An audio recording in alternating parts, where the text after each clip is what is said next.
Welcome everybody to another BDA Boxing Podcast, broadcasting to you live from the true north. This is your friend Mr. BDA. Glad everybody could be on board for this one. We're back in orbit. Encountered a bit of trouble, but the station has been repaired. And we are now broadcasting to you live. I got my trusty sidekick slash co-host slash supplier Bucho in the house. Bucho, are you there? What's up? That's right. Indeed, what is up? It's the question. What is up? Question on everybody's mind. What is up is down, man. All right, I don't even know what the fuck you're talking about. We let me tell you something. We started. Some people are gonna say, "Oh, you started this show a little bit later than you said." No, motherfuckers, we started at exactly the goddamn right time. What do you think about that? We started at the exactly right time. I was gonna say exactly. You see how fucked up I am right now? I'm not even drunk, and it ain't coming out exactly like I wanted to. But hey, that's what it's all about. Now, I do see that we already got some people in the chat room. Tommy Temper, Poe Johnson, Virtuoso, Gypsy Boxing Style. Shout out to those guys. Before we continue, let's get right down to business.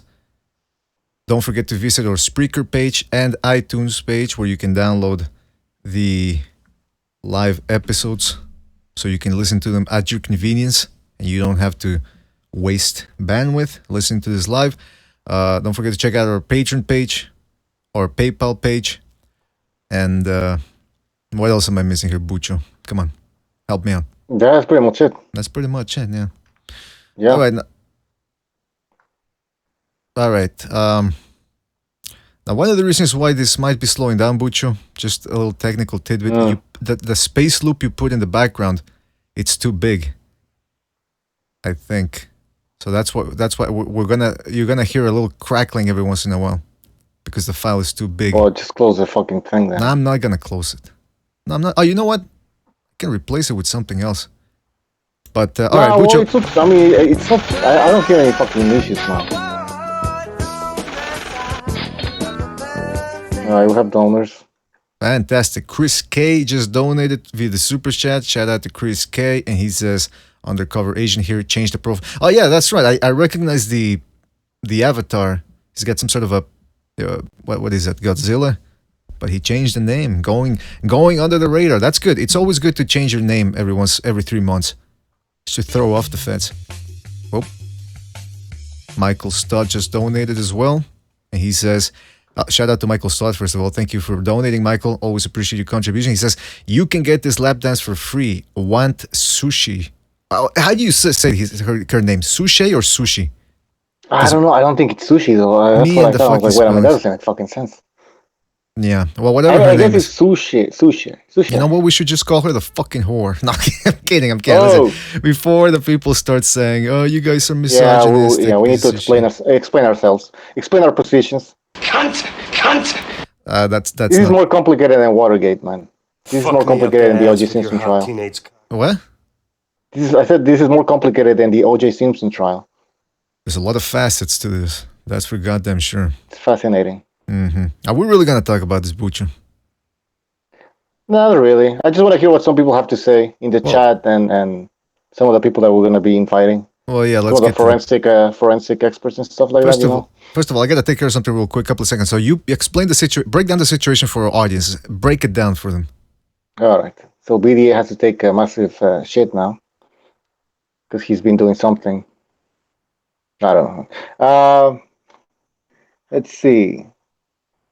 Gonzalo in the chat. What's up? Virtuoso, Paul Johnson, Asi, Mateus, Liz. Of course, the two donors, Chris K, Michael Stott. Welcome to the show, guys. Gypsy Boxing Style, and Tommy Temper. If I miss anybody, please don't hate me.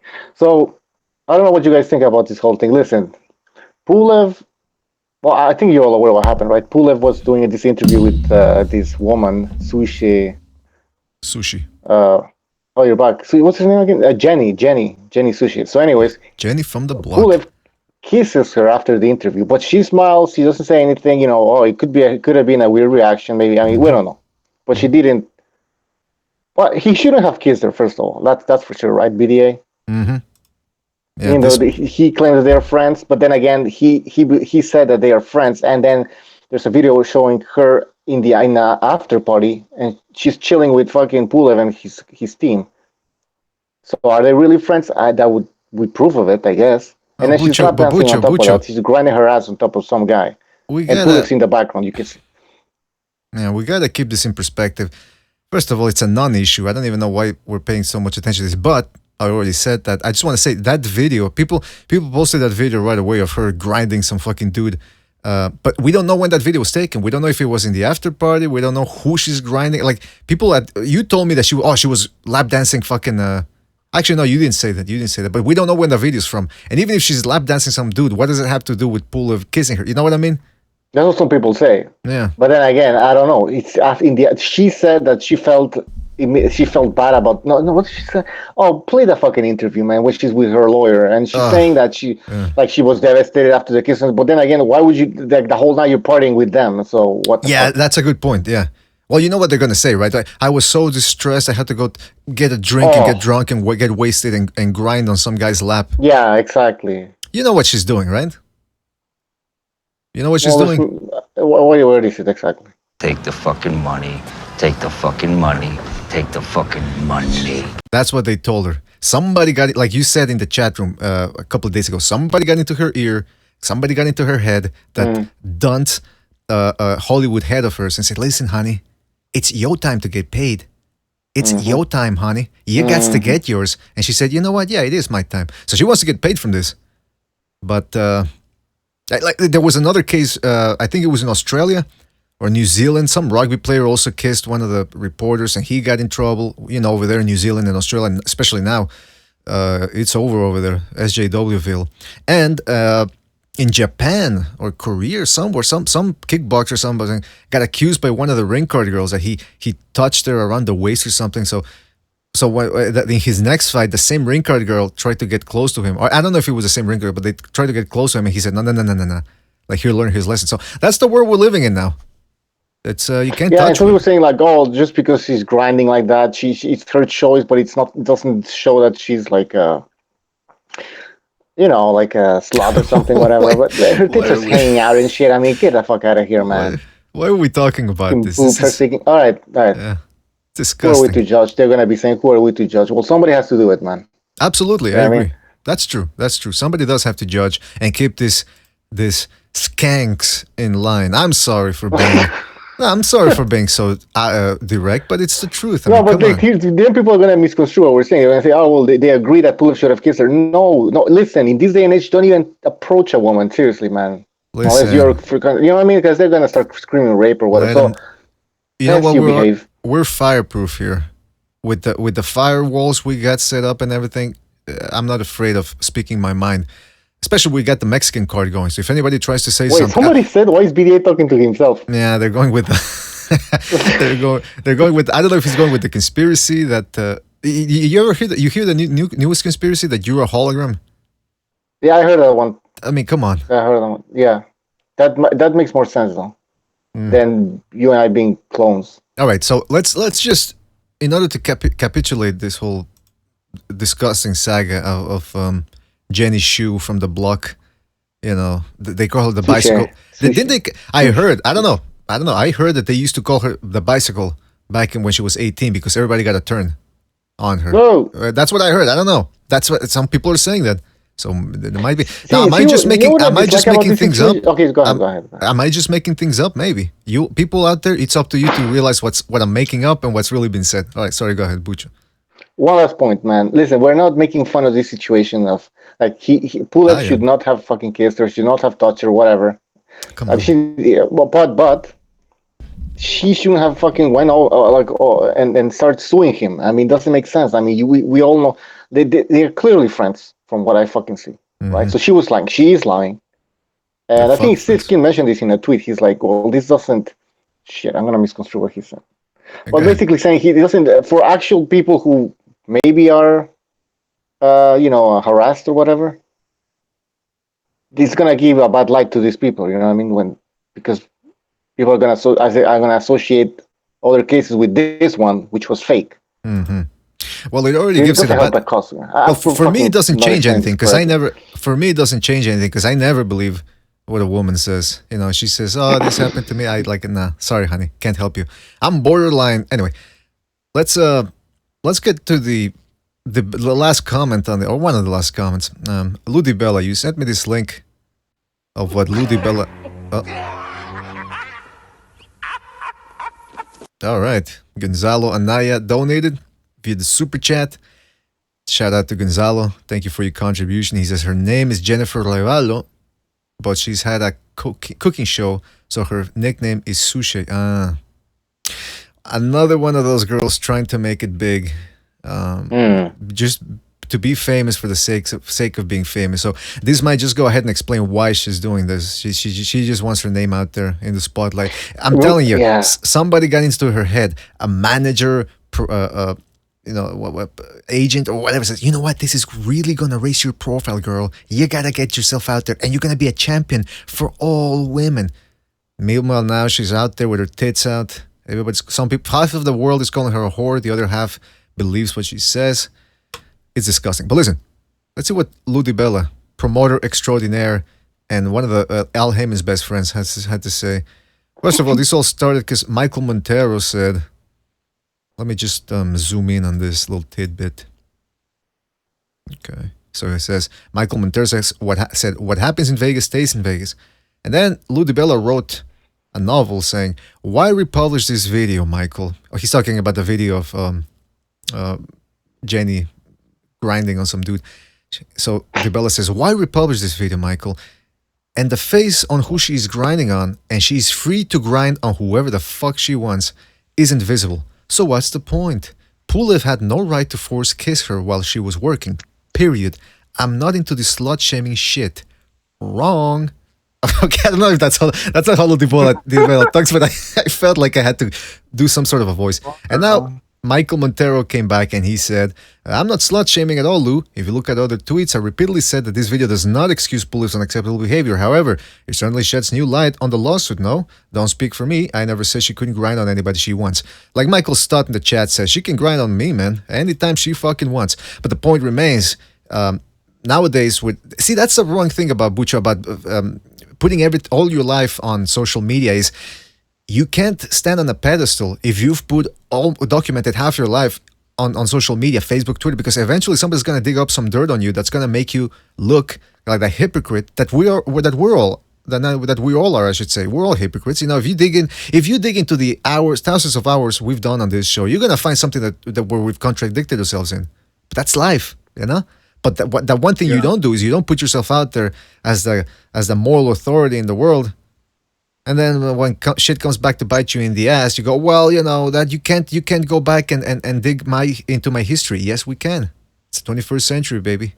By the way, Lou DiBella just deleted a few tweets, man. I was gonna show you. I think I took some pictures. Hold on. I knew this was gonna happen, man. So he deleted a few tweets. It's pretty well known in the boxing industry that Lou DiBella can get into an argument over anything. Like there was here's one of the tweets he deleted. Look at the response to your tweet, and I have it in a picture. Look at the response to your tweet, Michael. You invited a big backlash to her, and now you got it. I mean, she's a victim now. Right? Many responses to your tweet are vile. You didn't see that. You didn't see that coming. He's asking. And I speak for me. I don't give a single fuck about the Twitter universe. Retweeting the video was a statement. Azzy in the chat room says DiBella is scum. Paul Johnson says Lou didn't even stand on his word.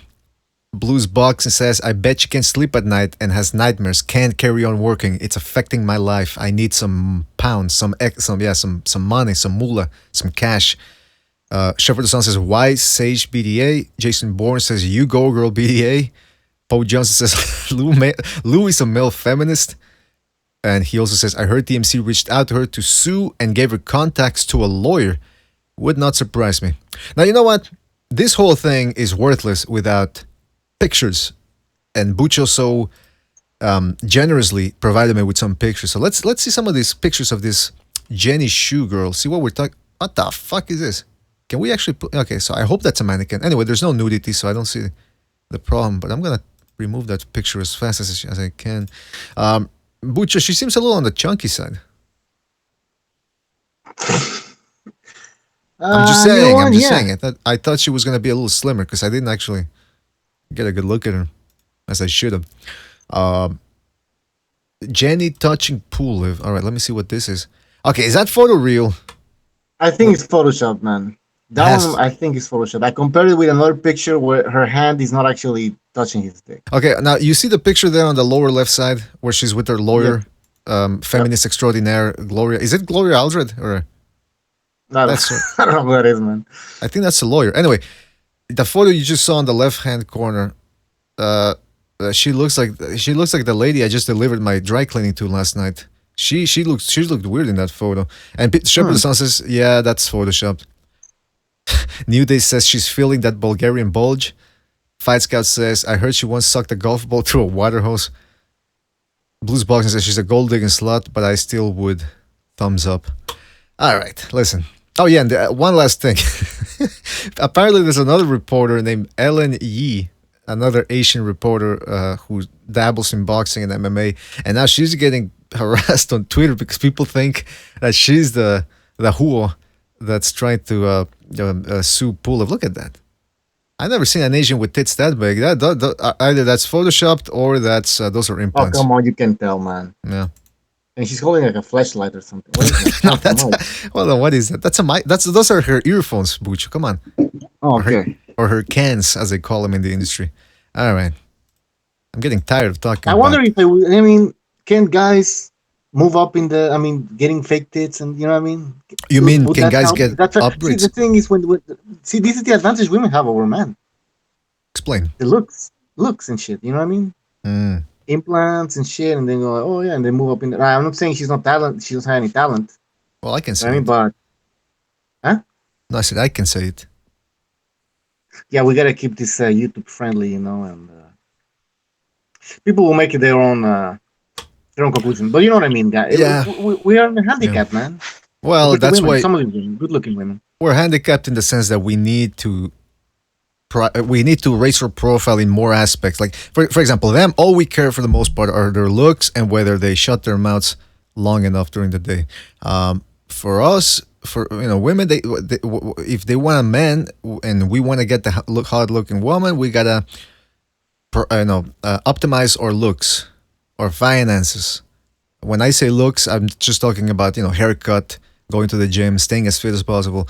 Then comes the clothing, then comes being assertive, then comes being funny and charming and just keeping them entertained for the whole fucking day. So, yeah, we do gotta jump through more hoops than women do. Women, all they gotta do is get a bunch of... by the way, now you get these women getting ass implants, which they're all trying to look like fucking Kim Kardashian. I hate that shit. I like a nice ass, but when it looks like they just put in a beach ball in there, sorry, you lose me right there, honey. I mean, I'll still fucking bang you and, motorboat that ass, but you're not gonna win me over. It's gonna take a lot more than that to win over BDA. You want the BDA package, you gotta work for it, honey. All right, now listen. Let's move on from this shit. Can we move on from this shit? Yeah. Oh, by the way, just one last comment. This guy called Ring Rumble on Twitter responded to Lou DiBella, and he said, "Hey Lou, how many Mayweather events has your promotion company been involved with? Broner events as well. How many of those events have you? How many domestic violence issues?" Sorry, go ahead. I didn't say anything. I heard like a really fucking weird sound. Anyways, basically it's true. I mean, you still talk to fucking Mayweather, you virtue signaling fucking.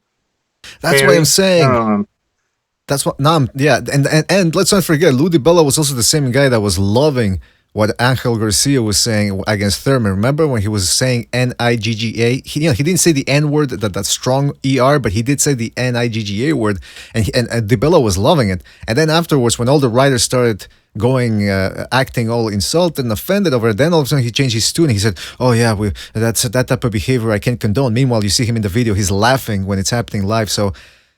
Lou DiBella, he's a Harvard grad. He's a promoter. He's gonna do what he's gotta do. Don't take his word for it. It's like Bob Arum said. Yesterday I was lying. Today I'm telling the truth. Well, you can't trust a guy like that. Yeah. Now, you're right. We have to move on. Let's move on. I sent an invite to Stu, and I will send one to Recognize. Now we're gonna address the issues that we have to address. Ah, yes. Well, let me introduce Stu while you do that. All right. Virtuoso just donated via the super chat. Shout out to Virtuoso. Always appreciate your contribution, keeping the gravy train rolling. The BDA train never stops. It just keeps on going. And he says, thanks, BDA. Here's a donation towards Bucho's man boob job. Yeah, that's it. First of all, thank you, Virtuoso. And I'm glad you addressed that because Bucho's addiction to plastic surgery is really starting to get disturbing. You should see. Next time he comes into the webcam, you're really going to see He's going to look like Elon Musk. I mean... What's those two guys that look like fucking weirdos there? Oh, yeah. Those brother scientists. Hold on. We got to put up. What the fuck is that, man? I'm pretty sure somebody in the chat room knows what their names are. By the way, that's like a sign that the fucking apocalypse is coming. You know, the people say they're aliens. The conspiracy theory is that they're aliens because they're actually in their 70s, but they got so much plastic on their face you can't tell what age they're fucking are. So I don't know. But hold on, let me see if somebody knows the names of these fuckers. Guys, what are the names of those two brother scientists from France or Belgium? I forget where they're from. Bogdanov, yes. Elias, shout out to Elias Temisalos, says Bogdanov, yes. Mateus Lisa says Mangalem. That's not them. What the fuck? Just making up names. All right.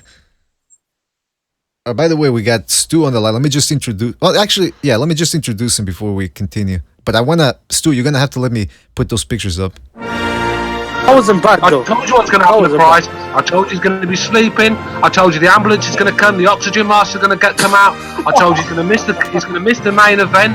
I told you all them things were going to happen. All right. We got Stu on the line. Listen, I'm on my Wi-Fi. My Ethernet cable has stopped working. It just keeps coming on and going off again. So if my signal's bad, then let me know and I'll have to come off. All right. But I'm on the Wi-Fi. I need to get. All right. We'll see how that. We'll see as. We'll see as everything goes along. Let me just put up the picture real quick of this fucking. Look at these guys. That's how Butcher wants to look. He said. He wants to look like the guy on the left-hand side. A little bit more plastic. What is that? I don't know, man. Imagine that approaching your fucking kids, man. They're in their. We also have recognized on the line. They're in their 70s. Can you believe that? All right, hold on. All right, we got recognized, yeah. Don't get fooled when they tell you that the crime rate is down in New York. Every time I watch the local news, they're always talking about, well, there was a stabbing here, there was a stabbing there, there was a shooting there, but the crime is down. All right. Recognize, are you there? What's going on? Not much, just shooting the shit here. Glad to talk to you and Stu again. It's been a while. Listen, who's Bucho. the Asian chick with the boobs? Oh yeah, that chick with the boobs, man. Let me tell you something right now. Well, Bucho, you want to address the things we got to address with the Constitution and everything, or? Well, yeah. Let's start with that shit. Okay, post the Constitution, the draft Constitution that we have written so far. All right. I'm on it. There we go. So lately, we've been getting a lot of complaints. Obviously, people say that they cry about not having enough time to speak. And this is from multiple people. It's not only one guy. It's fucking multiple people. Everybody's complaining. Well, not everybody. A lot of people are complaining. And it's getting fucking annoying. So what we're going to have to... people have to understand. We are 10 people in the Hangouts these days. 10. And then we have phone calls. And people... It's just insane. So we're going to have to do something about it. So, first of all, I wrote some rules in the BDA Constitution. This is the first draft, obviously. That's right.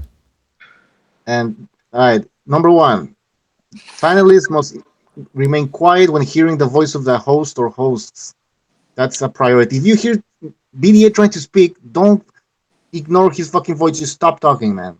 All right? Just shut up. That's how you got to do it. Exactly. Because I'm sure some people hear his voice and they keep on going because they want to make a point or some shit. They get too excited. Number 2, panelists must mute their mics when not speaking. This is fucking fundamental, man. Because there's always background noise, farts, and fucking shit, like fucking flushing toilets and stuff. I mean, come on, it's crazy. Panelists must, this is number 3, panelists must make sure that this goes back to number 2. Panelists must make sure that no background noise is present when in the Hangouts. If you are at the fucking, at a concert, don't fucking call the show, man, alright? You try to be in a secure location, there's no fucking noise. Number 4, panelists must make sure that their voice is loud and clear. Some people have mic issues. So make sure that you sound clear, you sound loud. Try to scream as much as possible. We can lower the volume at least. And no clicking sounds, no weird shit like that. Make sure you have like earphones, headphones, so everything's clear. The sound is clear. Number 5, panelists will be mindful of the amount of time that they speak. This is also very important. Speaking for 3 minutes non-stop or more, which some people do, will not be tolerated and will result in a warning or a potential penalty. Now, there's an exception to this rule. You can speak for more than 3 minutes if you are telling a story. It has to be a good story. If you're breaking down a fight, don't do it for 5 minutes, or 3 to 5 minutes. So there's other people who want to talk. Also, we're thinking about reducing the number of panelists. You're gonna fire some people. Well, I wouldn't call it firing, but okay, because again, this is the first draft, so it's not about we're not banning people, but we are gonna have certain podcasts where we're gonna start out with less people, or certain exclusive podcasts where we're gonna have less panelists, just a select few, and what we're thinking is of obviously sticking with the originals. I'm talking everybody that already has an intro, pretty much. This is not to disparage any of the people that don't have any intros, but it's just the last couple of episodes. I don't know if I'm speaking just for myself, but I felt like I'm babysitting, like I'm a moderator. All I'm doing is, all right, you go ahead and talk. All right, you go ahead and talk. Guys, keep it down. Guys, keep it down. You know what I mean? It's not fun. And also, one of the things that pisses me off is when I'm telling one of my golden stories, one of my diamonds that people out there, that the whole world should be listening to. And I gotta rush it, because while I'm talking, I don't know if this is the moment somebody's gonna jump in and cut me off. You know what I mean? Now listen, this isn't anybody in particular's fault. It's the medium through which we are working. It's the internet. It's Hangouts. We're not in person, so it's gonna be imperfect. But we can make it work if everybody just stops talking over each other. That's all I'm saying. And also, Bucho, another thing I wanted to add to the Constitution is somebody finishes talking, let's wait 2 seconds to see if they're done. Because sometimes somebody stops talking for like a second and everybody already starts trying to jump in and get a word in. It's not going to work. You got to wait at least 2 seconds, see if the other person finished. Well, yeah. Because if this becomes one of those shows... What about like having 10 people at the same time? I don't know. I think it's fun sometimes, but we can't do it for 3 hours because it's just 10 hours of chaos. Mm-hmm. Exactly. So I say we reserve a certain amount of time for 10 people to jump in, and before that we only have a few people. Exactly. And if somebody can join, then we'll do that. We use the roulette, the BDA roulette, and choose who's going to be joining. That's a good point. As far as the panelists right now, we're gonna try to just get the originals. You know, I'm talking. But what's the originals? And then some people are gonna come like, oh, I'm an original. Oh, blah, blah. You know what I mean? It's like I said, everybody that has an intro. I'm talking about. Like the guys we got right now: Stu, Recognize, Precise, Cameron, Apology, Reverse Lee. Abstract has an intro. Who else has an intro? Corruption has an intro. Pavel has an intro. Jimmy. Yes. And those are the originals. That's already like 8 people there. I know one person you can fire for sure, and that's X. Nah, we gotta keep X, man. I'm afraid that if I kick him out, has an intro. I'm afraid that if I kick, who has an intro? The Boxing Style has an intro. Okay, see, he's been with us since the summer. That's what I'm saying. See, people that were with us from last April, last March, those are the originals. Are you just Cameron? I mentioned Cam. See, that's the thing. I don't know if Butch is asking this question rhetorically just for me to rile up the names, because we already talked about this in person, and I don't know if he's just asking these questions to make a point. Are you asking these questions to make a point, or? No. Just because we mentioned a bunch of names, so I don't know if you mentioned Cameron. I did mention Cameron. He wants an invite, so I'm gonna invite. Okay, so also people should not question whether us, the hosts. The direction of the show, yeah. The direction of the show. Let's talk about this. Oh, for fuck's sake, we have to talk about this shit. Like, yes, we have to, man. We can't just talk about our lives the whole fucking show either. You know what I mean? Just doesn't make fucking sense. And somebody has to guide this. We have to talk about boxing also at some point, man. Whether we like it or not. Yeah. I mean, some people are gonna click on the show and they hear like weird shit, man. Like, talking about eating ass all the time. It's like, you know, what the fuck is this crap? Michael Stott just donated. He says, I have an intro. Yeah, well, I guess like Bucho said, he was asking that question rhetorically. So anybody that has an intro, because, Hamed used to have an intro. He ain't coming back. And by the way, Azzy in the chat room says, BDA, you close yourself to new panelists? Way to go. Well, what do you want us to do? You want us to have 10, you want us to keep adding panelists? At this point, we already have, aside from the originals that I mentioned, we have Boxing Junkie, we have Pete, we have Johnny Boy, we have Gonzalo, we have Foulpole Boxing, we have 13. Who else? We got Revolucion. So that's already 7 people I just mentioned, and I'm pretty sure there's more that I'm forgetting right now off the top of my head. So 15 people already. No, that's more. We got like 17, 20 people in total that have been floating in through this. And they all want links, a lot of them. No, Yeah, some of them don't come often, like corruption and stuff, but the other ones are like, where's the link? Where's the link? And I get all these messages. I'm like, well, it's and then Jimmy can get in, because it's full all the time now. Yeah. But we got also Trap Media. We got Kiwi Boxing. Right Hero sometimes comes in. Yeah, Kyle. Juan Castellanos, Nopal. Jesus Christ. Captain Hook.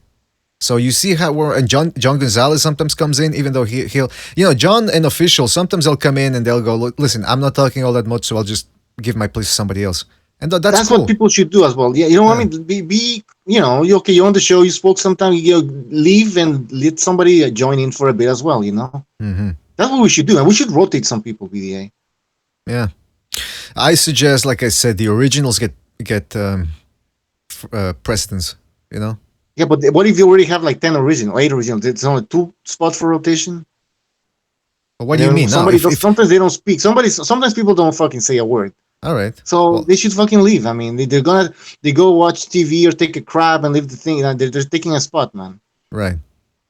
Okay. Yeah, that's unsensible. All right. Let's get an opinion. Let's get an opinion. Stu, are you still there? See, we should kick Stu out. No, I mean, I was trying to get to the mute button and fucking I was taking it all in. How wasted are you right now? Sorry? How wasted are you right now? I'm not wasted at all. Okay. It's tired. Not a drop.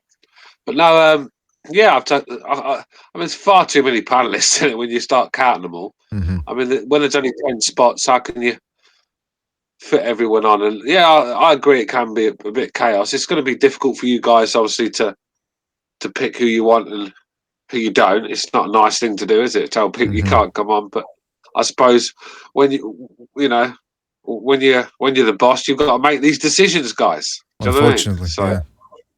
That's a good point. I fire and hire people all the time. Bullshit. That's like complete horseshit. It's like, when you're a man of enterprise like I am, shut up, recognize. We all know what you're actually doing. You're selling bootleg DVDs out of the back of your van. Come on. Exactly, man. It's like I need good salesmen. You need the good people that know how to burn the DVDs quickly enough so you can get them out. Yo, what's up, Papi? I got that 2 for 25. What's good? No, but seriously, recognize. Seriously, what's your take on all of this? Like, what do you think we can do to improve? And what do you think about the Constitution? The Constitution is great, especially the Second Amendment. Whoa. See, that's what I'm talking about here. Whoa. Thought I let my dog loose. But no, I think you gotta set some rules. I mean, I like interacting with everyone and it's fun. But yeah, if it's gonna interfere with like phone calls and I guess like you guys want to take it to that level, which is going to be fun too, right? Like having people call in and debate. There's got to be some type of order. You got to have like people that recognize, like me, recognize. You got to recognize that when a caller's talking, let him get his point through, so that way you can debate the point or disagree or agree. Because if you're talking over the caller and you got a lot of people that are on the panel, it makes it hard. And definitely, I agree with when the host, no matter if even like for me, it's not a problem. Even if I'm in the middle of saying something, if you got to jump in, it's your show. So, you got to chill out. I got to chill out if I'm in the middle of a point. That's my take on it. That's a good take. And that's another point that I want to make. We don't use the mute mod nearly enough as we should. I forget sometimes we can lower volume, so I hate to do it, but if people don't behave or people are talking over each other too much, it's mute time. And like Bucho said, if you fucking keep on going, we're gonna have to kick you out of the hangout and give So you you could hear something like this. Yo, man, I'm telling you that. Yeah, what was that? And then what happened was, yeah, that's what's gonna start happening. That's what's gonna start happening. Also, the other thing. Sorry about that, guys. Fucking someone knocked on my door and the dogs went on one. So sorry about that. It was the I got LDBC's. some big ones. I got some big dogs too. Stu. Yeah, they do me head in there. Every time it fucking make my heart jump out of my chest every time someone knocks on my door. But like I was loud. Like I was saying, we're gonna have to start using the mute button, and like Bucho said, we got about 20 people sometimes wanting to get in. Sometimes we got 10 people in the hangout. That's all the hangout can take, by the way, the maximum. So 2 spots are already taken up by Bucho and myself. So you got 8 spots left for people. You understand what I'm saying here? So we already got the regulars. Like they said, the regulars are Stu, Recognize, Cameron, Precise, Apology, Jimmy, Reverse. See, that's already 8 spots right there. That's already 8 regulars right there, man. You know what I'm saying? So, well, Reverse is not regular anymore. I mean, he has priority, but he doesn't show up as often. Yeah, that's true. Who did I miss then? Who's the other regular? Pavel. Oh, well, he doesn't show up anymore either because he's in the shooting range all the time. Jimmy, you mentioned Jimmy. Yeah, I mentioned Jimmy. Speaking of panelists, we got now. Well, hold on a second. Hold on a second. Fuck, mate, it's life, man. You only live once. Make the most of life. Enjoy it. Because everybody's got their weird fetishes, man. And mine just happens to be eating fucking ass. All right, Cameron, what do you think about the Constitution? Yeah, I think it's good. I think it's about time, to be fair. Like, it's been a bit of a shambles some episodes for a while, I feel. But I mean, I'm one of those people that tends to sometimes just sit here quietly and not say a word. But that's because most of the time I give up. I've been trying to get a word in.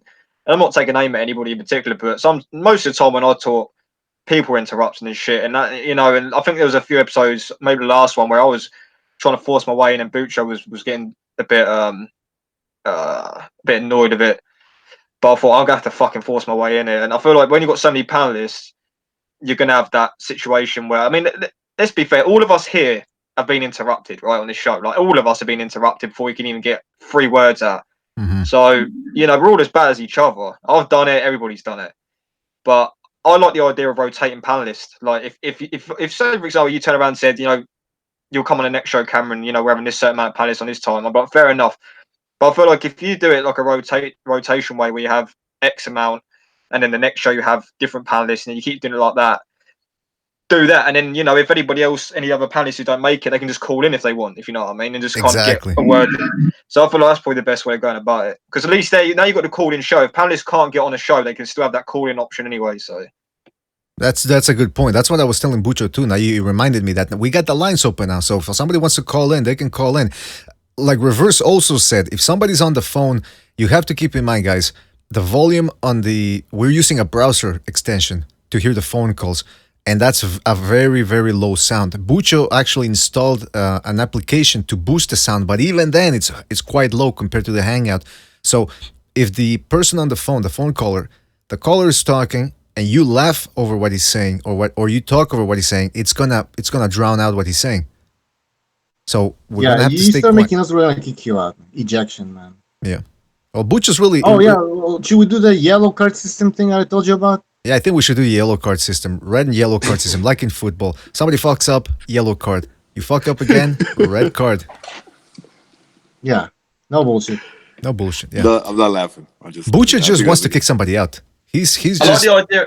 I also like the idea of, there's a certain amount of callers. I think you did it initially when you opened the phone lines. You gave, I know Bucho did it. You give a panelist the option to take that call and answer them, and rather than everybody jump in and attack the caller, because that's happened a few times as well.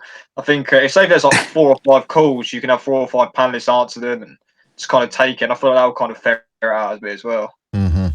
Well, listen, we're gonna, that's what the way we do it here at BDA. We come up with some new standards, some new guidelines, and we modify them as we go along. See me on camera looks happy as fuck. What are you talking about? Cameron, man, he looks so happy in that picture. Oh. Anyway, listen, hold on. Just before we continue. Sorry, go ahead. Before we continue, Can we then, talk some boxing? but yeah, no. Yeah, well, we're gonna. Yeah, that's the thing. Butcher, are we done with this? You want to add something else, or for the moment, are we done with it for the moment? No, I think we're done. We're going to be applying some of these rules now.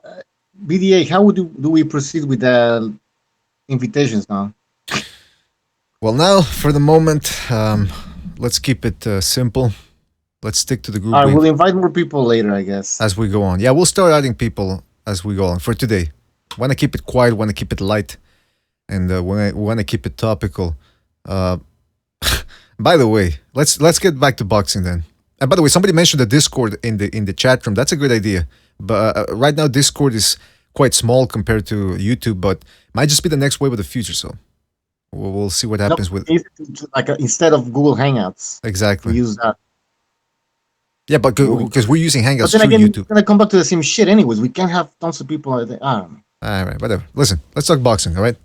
I'm looking at the boxing scene right now, and it says, Amir Khan says, I'd also be undefeated if I fought Crawford's opponents. Now, I want to get something straight here. I want to get something straight. Let's start with Cameron. Cameron, is Crawford's resume really that bad? It's not bad, but I mean, I don't think it warrants him being, the top pound fighter in the world. I'm not going to say it's horrific, but what's the best win on his resume, right? I mean, off the top of my head, I can't even, it's not one elite name. It's not one standout win where you can say, he had to perform out of his skin to win that. Every single fight he's had, he's been the favorite. There's not been one fight where people have gone, I'm not too sure if he can win this fight. I think that guy can give him problems. This guy can give him problems. Mm-hmm. So I can kind of see where Amir Khan's coming from with that. Like, I wouldn't. Do you know what? I mean, I have to get his resume out because I'm not sure. But the guys I know he has fought, I'd pick Amir Khan to beat all of them. Honestly, would. Khan's a good fighter. All it is his chin. But Crawford's resume isn't horrific. But you're talking about the guys. His best wins, Postal, Indongo, sort of Horn. I mean, these aren't elite guys. They're kind of just borderline. If you put them against the elite of the division, they're going to get beat. So that's the kind of guys that Crawford's beat. So no, I mean, that's why I've not got him. I don't even think I've got him top 3 pound for pound yet, because of the fact that of his opponents he's beat. So yeah, it's not great, but I don't know. He has to fight. I mean, I feel like this is kind of why people don't talk about him as much as they should, because he hasn't fought anybody at night. Mm-hmm. The last time he fought somebody where I went, that's a 50-50 fight right there, or I'm not sure if Crawford's going to pull it out, was before the Postal fight, when he was going to face Postal. After that, the closest I came to that was against Jeff Horn. But I knew, my guess was that he was going to pick Jeff Horn apart, and it's exactly what happened. So you're right there. I don't know if Amir Khan could beat Benavidez Jr., though, because I think Benavidez Jr. might catch him with something. But let's get to Stu. Stu, what do you think about this Amir Khan versus Terence Crawford fight? And do you think Khan is right? Is Crawford's resume trash? Is it shit? I wouldn't go as far to say it's trash, because I mean, it's like the Vladimir Klitschko thing. You can only beat who's put in front of you, sort of thing. People used to say his resume was trash, but if you keep dominating, and and I wouldn't say he's dominated the 147 division, but he dominated the one. Yeah, I wouldn't say there's great names on there. I'm not going to sit here and lie to anyone, but it's not a terrible resume. It just shows you how bad boxing really is when you can be pound for pound like top 3 in most people's eyes, yet that don't have a decent win on your resume, sort of thing. It's where boxing is right now. But Khan, I think Khan goes through all of Crawford's opponents. I think Khan could beat Benavidez Jr. as well. Yeah, that's the thing. I just looked at Ring Magazine's, Ring TV's ratings. They got Terence Crawford number 2 now. What the fuck? When did that happen? That's Who's number 1? Yeah, that's what I'm saying. I mean, when you've got Spence in there as well, I mean, these guys haven't got a real win, sort of thing. But yeah, it doesn't take a lot for an American fighter to rise to the top of the pound for pound list. Just one decent win, basically. Mm-hmm. Who's number 1? Vasyl Lomachenko is number 1. Terence Crawford is number 2. Canelo Alvarez is number 3. Usyk is number 4. Spence is number 5. Golovkin is number 6. Inoue shouldn't even be there. He's number 7. Wrong Visay is number 8, Garcia is number 9, and Donny Nietes is number 10. Now, let me tell you, here's the thing about Inoue. You could easily take out Inoue from there and put Wrong Visay higher, all right? Spence should be lower. Wrong Visay should be over Errol Spence. And Usyk, in my mind, he should be number 2 because Terence Crawford, although he has been consistent and he's undefeated, he did not... Forget about people who say, oh, well, he unified 140. Compare the unification he had with the unification Alexander Usyk had. That he beat the best of the best and were good guys undefeated. Crawford fought guys that only had titles. They weren't necessarily that good. So that's what I'm... List is horrific, man. That pound for pound list is horrendous. I mean, Usyk. I mean, I got Usyk pound for pound, but I don't have a pound for pound list. I kind of got to select guys like Johnny Boy. Select guys. I think the elite. Usyk's my number 1. The fact that you have, I don't know how you can have Crawford above him. And also, I don't know how you can have Rumvanside above Inoue because Inoue is still yet to beat an elite name as well. Whereas Rumvanside beat Gonzalez twice, who was pound number 1 at the time, and Estrada. And I don't know how you can have Mikey Garcia in the top 10 after that loss to Spence either. He's over in my top 100 after that. Yeah, it makes... you know what? How people say that sometimes when you're talking pound for pound list, some people will always go, oh, well, that guy doesn't deserve to be there. He's done nothing. But, they're using hyperbole. But with Inoue... That phrase, that sentence actually applies. What the fuck has he done to be top 10 pound for pound? Yeah. I mean when you look at the pound for pound list, Canelo deserves to be there. Golovkin deserves to be there. Usyk definitely deserves to be there. Rungvisai deserves to be there. But then after that, you struggle because Crawford has to be on there really because he was a unified. I think he wasn't undisputed 140, wasn't he? Yeah, he was. Yeah. Oh yeah, that gets you on the list for me. And obviously because he keeps going up the divisions and taking these belts, you got to give him credit for that. But the rest of them haven't really got the resumes to be warranting being on there, sort of thing. Spence. Does Cal Brook and a fat Mikey get you on there?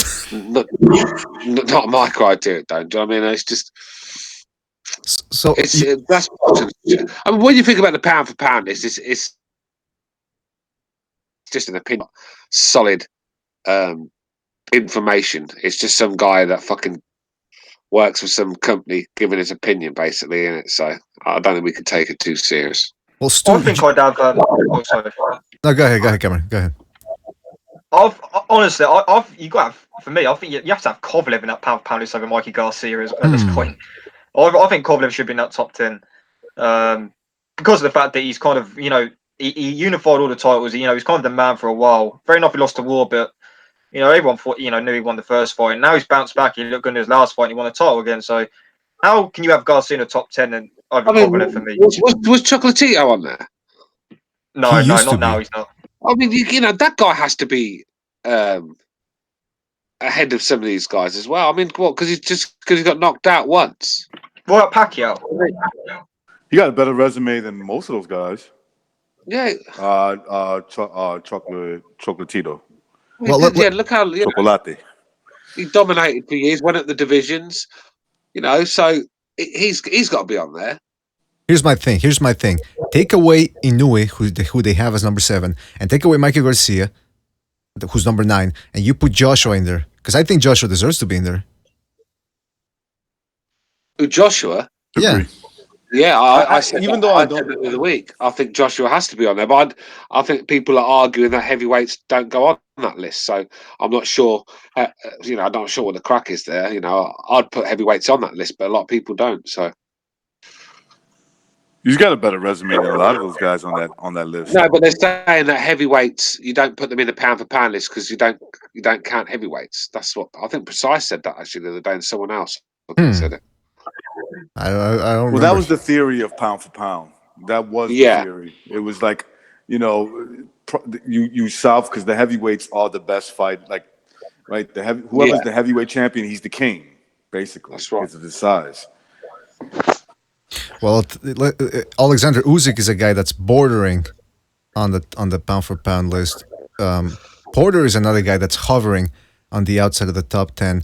But Mikey Garcia, I think this list hasn't been updated. I think they're gonna take Garcia out of there eventually and they're gonna put somebody I else. think it has been updated because Spencer's number 5. I can't see how you can have Spence number 5 before that Garcia. Yeah, that's true. That's true. Yeah, but even before Mikey's terrible performance against Errol Spence the night, he doesn't deserve to be on there. Yeah, he hasn't got the resume. Right, like who did does he beat? Lipinets get you on there? Does Lipinets get you on there now? Does it? Does you know? I guess it does. Apparently, Broner does. Go through Mikey's resume.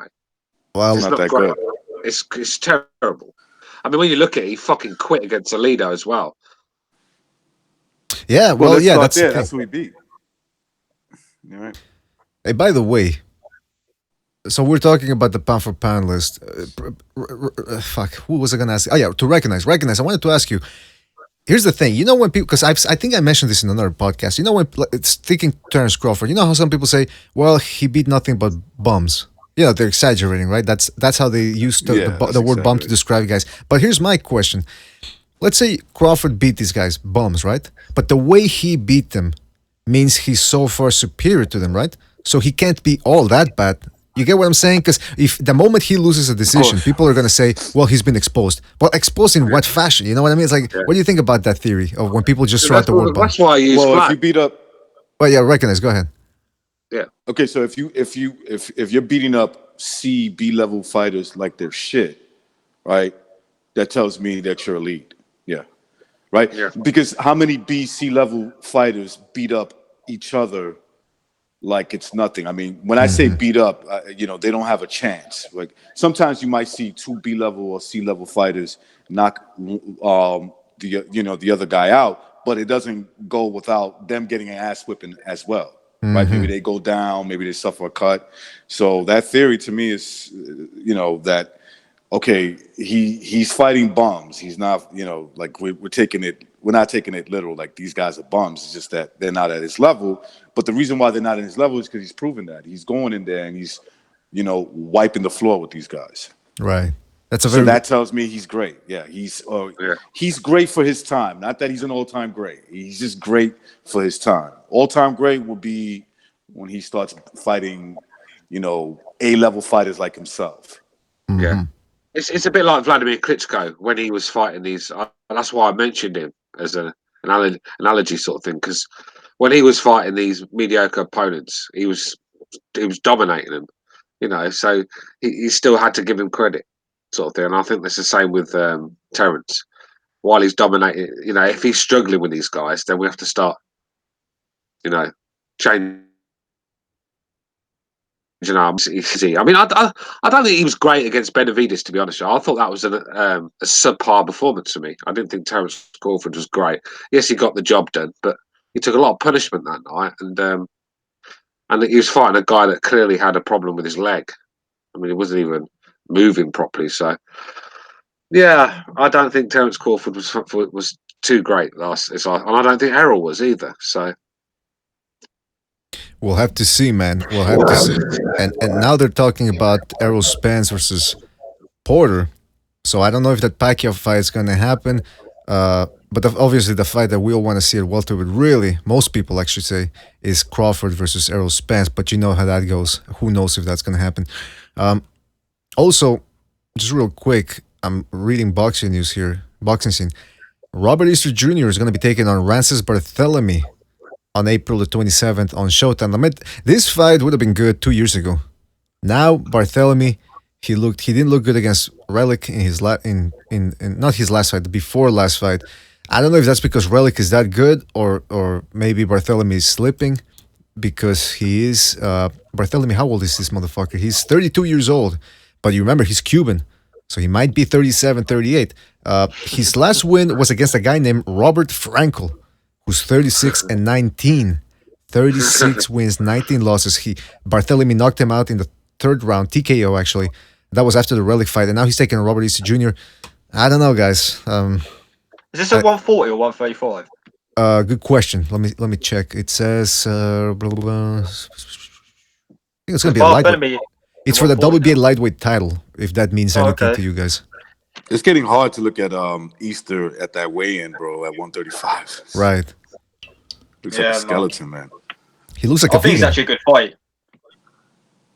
Yeah, I think it should deliver. You know what it is? It's like that Lipinets versus Peterson fight. It's not for any big marbles. It's not moving that set pieces in the division rankings all that much. But it's a nice little entertaining fight. But you have to wonder if this is the best that Robert Easter Jr. can get. I'm pretty sure he wants one of the top lightweights and not a guy that's a bit of a has-been.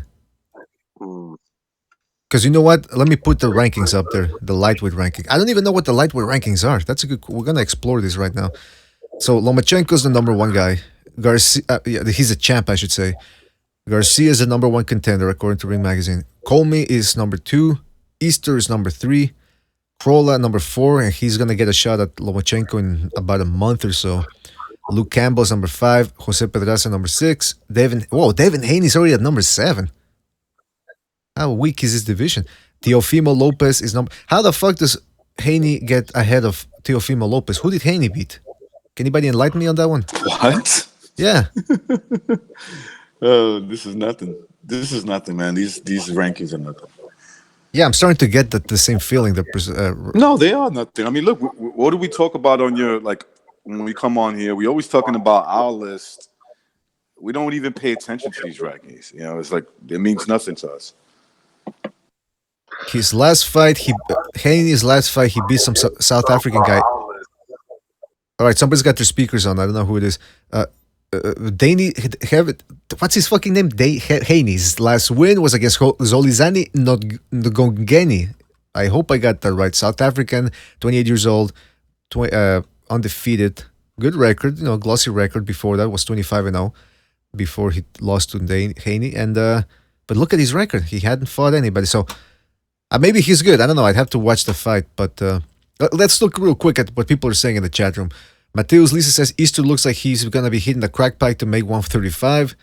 Zapata Box says Cameron equals Arab. Okay, is that necessary, Zapata? Come on. Michael He's Scott, always doing that, man. For some reason, last few shows, he's been calling me a Syrian jihadi and everything. I don't know. Syrian.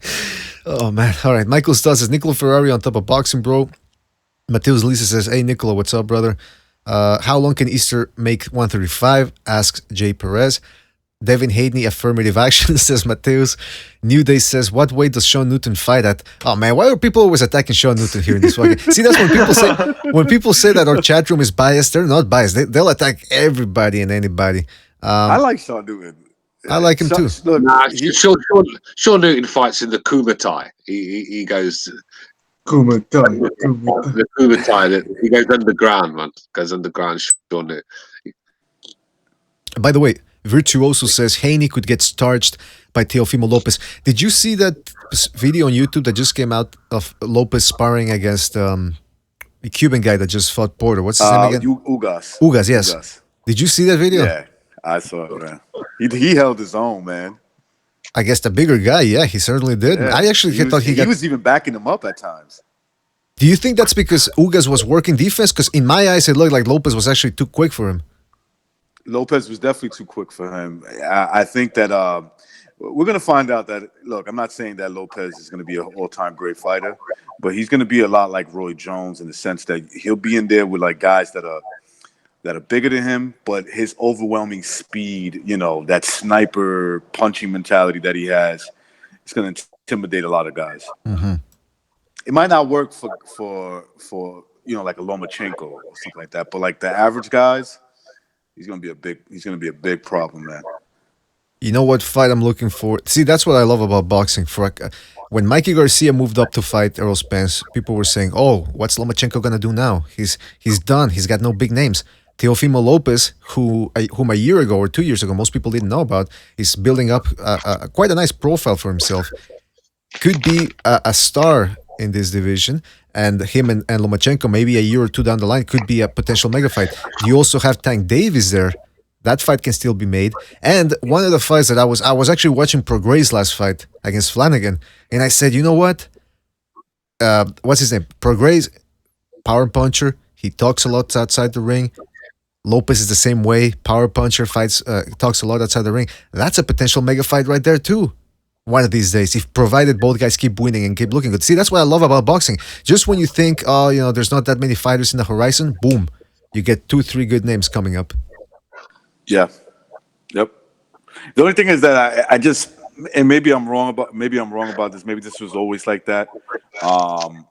But for some reason, I just feel like results are not the results of the fights that we want to see are predicted outside the ring, and I just don't. I just get that feeling. I can't help but to like when I go and watch a fight, I feel like this is a predictable who's going to win, who they want to win, right? Like so that sort of thing. And I don't like having that feeling when I'm watching boxing.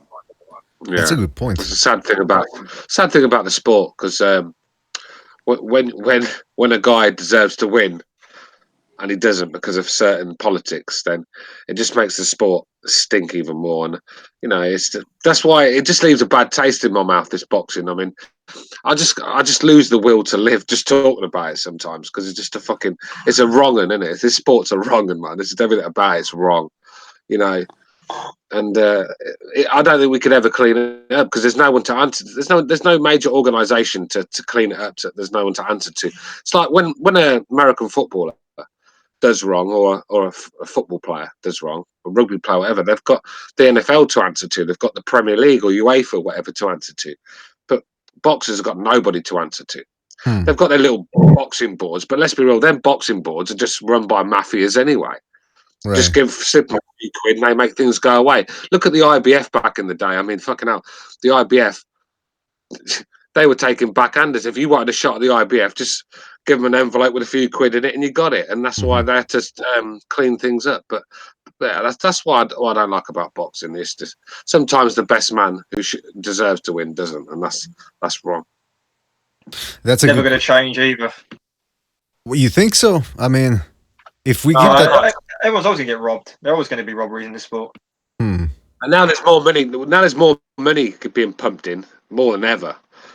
Do you know what I mean? They're going to protect their assets, and they're not going to let their main man get beat on the cards by some fucking some bum. It's not going to happen. They could have a bad number. Well, it's not going to happen, is it? I mean, it's like the Wilder situation. They were never going to let Fury put him out of a job because look how many people Wilder's feeding. I mean, he's got about 3 or 4 managers, hasn't he? Promoters. He's got he's all them hangers on. He's got, how many people is he feeding? So like they were never going to let him get beat because once he got beat, the paydays were over for him. Well, remember, Deontay Wilder said he wants to have childbirth one of these days. He wants to experience it. So I think he's practicing on feeding these people with his tits. But listen, I want to get back. Regan has made a good point. He said that it's getting hard watching these fights, knowing that they're going to be the decision is going to sway towards the big star. And I was talking to this young guy at the gym, and I asked him about Jacob's Canelo, who he has in that fight. He said, I think it's going to be a good fight, but it's going to be, I don't think it's going to be all that fun because whatever happens, Canelo's going to get the decision. Now, there are exceptions to that rule. Remember when Pacquiao lost to Timothy Bradley? We all know that fight should have gone to Pacquiao, and he was a star, and yet Bradley got the decision. So sometimes weird things can happen in boxing. Bradley got the decision because Bob Arum wanted Bradley to have that decision. Well, what happens? For some reason, Bob and Manny, I think they fell out a long time before it actually came out. I think Bob was trying to Manny, look, yeah, I can do this to you like this. I can do this to Simon. Let's be real. I agree with Stu. I thought there was something even a little bit more sinister than that, man. Crying from the rooftops at any other occasion. That was one time he never really. He said Manny Pacquiao won the fight, but he never really got bothered about it. Even Stu, even the Jeff Horn fight, he said that he thought there was nothing wrong with what the referee did. Like, yeah, how can you look at that fight and not realize that the referee was letting Horn get away with? I think he knew Pacquiao was on his way out. Yeah, but that's why Pacquiao's with Heyman now. I think that relationship was toxic for a while. I mean, I think Manny Pacquiao wanted Crawford, didn't he? And I don't think Bob. I think it was, do you know what I mean? So, I think the thing with the Hall. I mean, I think it was obvious that Pacquiao was on. I mean, obviously, maybe not for us, but on the inside, I think it was obvious that Pacquiao was on his way out of top rank when that Hall fight happened. I don't think really Bob Arum gave a fuck. But the thing with Bradley, he knew that Pacquiao would, he'd have a trilogy. Arum was building that trilogy up for the Bradley Pacquiao thing before that first fight even took place. That robbery was in from the start. Because there was a rumor, weren't there, that there was posters for the rematch before the first fight even took place. Mm-hmm. So. You know what? Maybe the same thing happens with Canelo one of these days. You never know. Maybe he starts talking about, because remember Jimmy a couple of months ago, he said that he was starting to call the shots against De La Hoya. Like he was telling De La Hoya, listen, you're gonna do this, you're gonna do that, and De La Hoya being the sub that he is, he's a bottom. He was probably enjoying that. He was like, all right, Canelo, do whatever you say. But what happens if De La Hoya actually finds his balls again and says, you know what? Fuck this dude. I'm gonna fuck him in one of these decisions so that he knows who the boss is. You never know. That shit can happen too. Maybe Bob Arum's not the only one that can pull that type of game off. I think that's been happening for a while though. Like when Canelo, he was one. We're talking 4 years ago when he fought Lara. De La Hoya didn't want that. The only reason that fight took place was because Canelo said, "I want to fight Lara, make it happen." De La Hoya, there was an all access. De La Hoya was on the plane saying he didn't want that fight for Canelo. Well, he didn't want. He didn't want De La Hoya. He didn't want Canelo to fight Trout. Remember, he wanted him to fight Canelo even after. I mean, he wanted him to fight Cotto even after Cotto lost against Trout. Yeah, Canelo's gone against what De La Hoya's wanted for years now. Mm-hmm. As he should, but not too much. But because De La Hoya does have a certain wisdom. He's been through what Canelo's gone through in the '90s. Let's switch topics here a little bit because Bucho wants people. He says the people in the chat room want to get your takes on this whole Jenny Sushe or Sushi, whatever the fuck her name is. The woman that's accusing Pulev of sexual harassment and even maybe some sexual molestation. That's what she's suing. I think she's gotten the services of feminist lawyer superstar Gloria Aldred. I think that's her name, Aldred, whatever the fuck. She's been around. Every time a woman is in distress with a faulty lawsuit, she comes running in. Let me just put a picture of Jenny Sushe right now. That's the girl right there. You can see she's following the trend of Cynthia Conte and Helen Yee. She's following the trend of Asian reporters in the combat sport world with big tits. Because you don't usually see Asian girls with big tits. So she's the one that's accusing Pulev of impropriety. And, well, hold on. Before we continue, let's use this as a starting point. Here you see the picture. That picture, by the way, on the right, it's photoshopped, apparently. She didn't really she wasn't grabbing Pulev's Johnson. But you can see how she's dressed for the interview. She's got a tight sweater on, tight like fucking yoga pants, something you would take to the gym if you were a woman. I'm not saying she deserves whatever she got, whatever, but I'm saying, come on. Like, you know why you're getting these interviews. It's not because you're a good interviewee necessarily. It's because this guy wants to get close to you because you're not that bad to look at. So let's get to Stu. Stu, what's your take on this whole sordid story? Do you know what? It's so corny. I've not really took much notice of it. I've seen videos been put up about it. I've not really clicked on, but I do know Pulev looks like the sort of guy that would traffic Eastern European girls to the Arab sheiks. He's just like the sort of guy, isn't he? He fucking is, man. He looks like he'd traffic Eastern European girls all around the world, sort of thing. So, but yeah, it's a culture thing. Pulev probably gets away with walking around Bulgaria grabbing tits and asses all day long. He's just sort of guy. This sort of guy just greet a female by touching her breasts or something. He just comes across as that sort of guy. But it's a culture thing, I ain't too fussed about that. That's why slappers should be kept out of boxing. There's no room for these fucking slappers to come and get their tits out and then cry fucking sexual harassment when someone looks at them. I mean, I know Michelle Joy Phelps gets a lot of stick for that, for getting her tits out and everything, just making a mockery of boxing, and that's why these. I mean, I don't mind the ladies being in boxing like Katie Taylor, but I don't want to see these corny females anywhere near boxing where they can get their tits out, wear basically no clothes, and then cry harassment when. Are you advocating for that? I agree with Stu. Fucking Phelps is the worst one. Because I've said this before, I got absolutely ridiculed on Twitter for saying Michelle Joy Phelps, 80% of her, in fact more than that, 80% of her fan base are there because of her looks and because of her tits and what she puts on Instagram and the way she portrays herself, her body and stuff. No one cares about her interviews. Like, she's not knowledgeable. She asks the same old questions, but because she's got a pair of tits, you know, an arse on her, she's gonna get more views. And she got that job at that World Boxing Super Series because she's fucking attractive and things like that. Most women in this sport, it's a cash grab. They're getting, you know, they get the attraction because they flirt their fucking parts out, and then they get the fucking desperate men in their mid-40s who watch boxing in their single life with their fucking beer every Saturday night, listening to their fucking interviews. So that's what's happening there. Yeah, because let's face it, like you said, we all know what's up. How long do you think she's been watching boxing for? Like, you really think she's been watching boxing her whole life or close to her entire life? Nah, she got into it, what, 2-3 years ago, maybe 5 at the most. Let's not pretend. Yeah, about the same time. About the same time, Nesta Gibbs got into it. Around that time.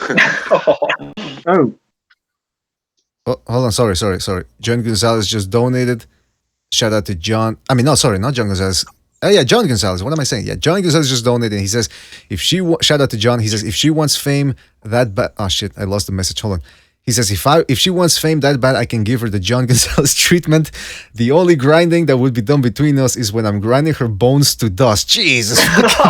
This fucking guy, man. So if he donated $10, that's worth a mention. I mean, but yeah, shout out to John for that donation. Always appreciate it, John. Hey, sorry to just change the subject for 2 seconds, but did any of you guys see David Price get bit 4 times in this fight tonight? No, I haven't watched any of the cards. Apparently, why would I watch? Yeah. No, I don't know. Butcho, you don't want to watch any. Oh, what a lot of shit that is! I don't want to watch that. That's Butcho. It is a shit card, old though. Man, like... It is a shit card. It is a shit card. It was a shit card, but David Price, the guy got disqualified for biting David Price 4 times. I need to watch that. Yeah. Oh, so that's good. That means more David Price. Yeah, but Price. But that's Price's best win for a while. Disqualification. David Price will get a rematch with Povetkin off that fucking win, probably. No, you know, he's going to get the winner of Dave Allen and Lucas Brown. Such a shit fight. No, you know what they should do? You know what they should do? This is what they should do. This is another genius idea from BDA for free, by the way, for anybody that wants to take it. Dimitrienko, or I forget how you say his name, Alexander Dimitrienko, against David Price. Dimitrienko, he's the Russian David Price. 2 giants who don't quite have the skills to match it, the size. They should just get it on, and the winner stays in boxing and gets another payday and gets another knockout loss in the record, and the loser has to finally pack it in. What do you guys think? Yeah, David Price is going to keep recycled all the time. I mean, not going to lie, it's going to sound really bad, but I kind of enjoy watching David Price fights because I'm kind of enjoy at this point seeing him getting ironed out. Like, you know, when there's an event on, you know, when the Joshua fight when he fought Povetkin, and obviously, what card was it when Joshua fought? Was it at Parker when Price fought Povetkin? I can't even remember, but on that card, I only watched that fight because I thought, any minute now he's getting knocked out. And that's why people tune in to watch David Price, because any minute you're going to see a brutal knockout, and we're all fucked in your head, aren't we, boxing fans? We enjoy seeing that sort of thing. Mm-hmm. Yeah, there always has to be some cannon fodder out there for the top guys. By the way, Dimitrienko just beat Brian Jennings. I didn't know that. I thought it was Oscar Rivas that had beaten Brian Jennings. No, he lost to Jennings, man. He lost to Jennings. Oh, he lost to... Yeah, fuck the fuck. That's how tired I am. I thought it was a... Right, that was a good performance. That was one of Brian Jennings' best performances in his career, Dimitrienko. Yeah. Well, actually, that means very little coming from you, because you're very biased towards Jennings. Every performance he gives is... Yeah.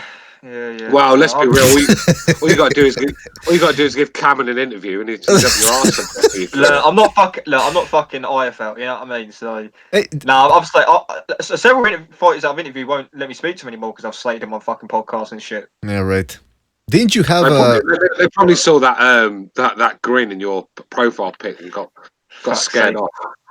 Cameron had Madliaga. Really found out that beat ass or something. Stu really is a wanker, you know. Well, you won't get a disagreement from me on that one. But listen. Oh, cheers, bro. No, seriously. Getting back to the... So yeah, David Price, Dimitrienko, make it Make it, and we can decide who stays and who goes. By the way, Dimitrenko, this is how weak his chin is as well. He got knocked out by Joseph Parker, and I'm not saying Joseph Parker doesn't hit hard. He is a heavyweight, but he's most. Who does he knock out? Exactly, that's what I'm saying. Joseph Parker's not knocked anyone out since he's become a world champion. No, he slaps. He's a slapper. Yeah, but I think it's because he's changed his style. Before he actually won that belt, it was actually quite exciting. Letting his hands go, getting in war.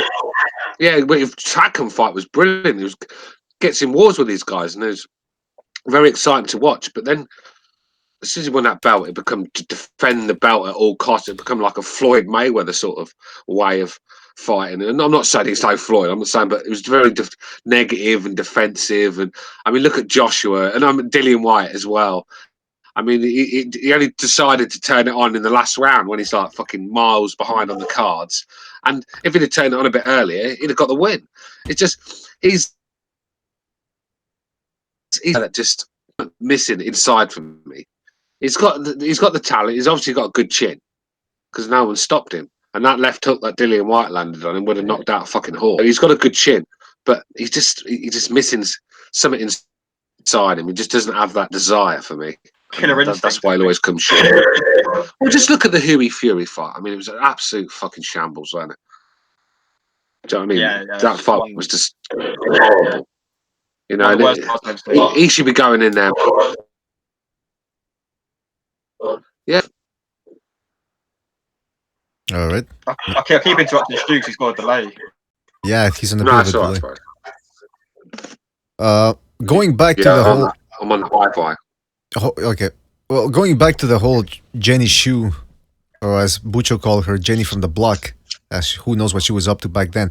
I want to get Recognize's take on this. Recognize, what do you think about this whole sordid affair, this circus that's going on? All right. I guess Recognize is talking. He's taking a shower, or he's cooking, or he's getting into a fight with some bodega owner. I don't know. But and by the way, people keep confusing because Bucho told me that there's this other Asian reporter with big tits called Hugh. Hold on, I got the name here. They're all weird names to me. Weird foreigner names. Jenny Shu, that's the girl that's doing the whole Pulev lawsuit. Then you get Ellen Yi, whom I posted a photo of earlier. She's another Asian reporter in the MMA and boxing world. I'm putting the picture right up there. Look at another one. Yeah, not gonna lie, I've watched a few of her videos just to see her. Is that the one that interviewed Wilder the other day? I think I see her. Yeah, I see her. She's all right. And boobs look bad. That's a bad boob job, man. I mean, they look too fake, man. This is the problem with these women who get these boobs done, man. Like they do them too big, man. They go too big. It's not just that. They're fucking, like I said, I've dated girls that have had boob jobs, and they're fucking disgusting to feel. They're just horrible. Can you remember them stress balls they used to have back in the day? Yeah, it's still got one. It stopped you from knocking some fucker out, didn't it? Can you remember? That's what it was like squeezing. And that's what a silicone boob is like, fucking squeezing, man. They're horrible. Just fucking nasty. Well, you know what? I want to get back to what you said about Pulev. You said he's going around fucking whoever he wants in Bulgaria, whether they say yes or no. Yeah. It just reminds me that, in my experience, these fucking Eastern Europeans, they're swingers. These Eastern Europeans, like, because you've seen Pulev's wife, right? She looks like one of those Eastern European models that she's way over tanned. She's got the fake tan. She's blonde. I can just picture those guys. I can just picture that couple going to a club every Saturday and just, Pulev fucks another guy's wife and his wife fucks some other dude, or like she's getting doggy style from the back and she's sucking another guy's cock at the same time. Like, I can just that's how I look at it. Pulev he's the sort of guy that pay Baby Miller to fuck his wife or some while he's there watching. Yeah. Actually, that was Thomas Adamek. Remember that when after Miller beat Adamek, and then they were in the hotel room, and Adamek has no shirt on, and his wife's there, and Miller's there. It just looked like I don't know what was going on. Do you remember Andres Fonfara? There was pictures of him at every fight where he was sat next to other fighters' wives. There was a thing that was going around for a while. Do you remember that? Yeah, when he was consoling Spielker's wife after that's he the got one, knocked out. After the Wilder knockout. Yeah, he's speaking in Polish. Don't worry, baby. I take care of you. You know, like fuck. He just slips. He just slides right in there, man. And by the way, before we continue, we got Reverse Lee on the line. You know what that means? Oh shit! Hold on a second. I'm stalling here because I'm looking for the.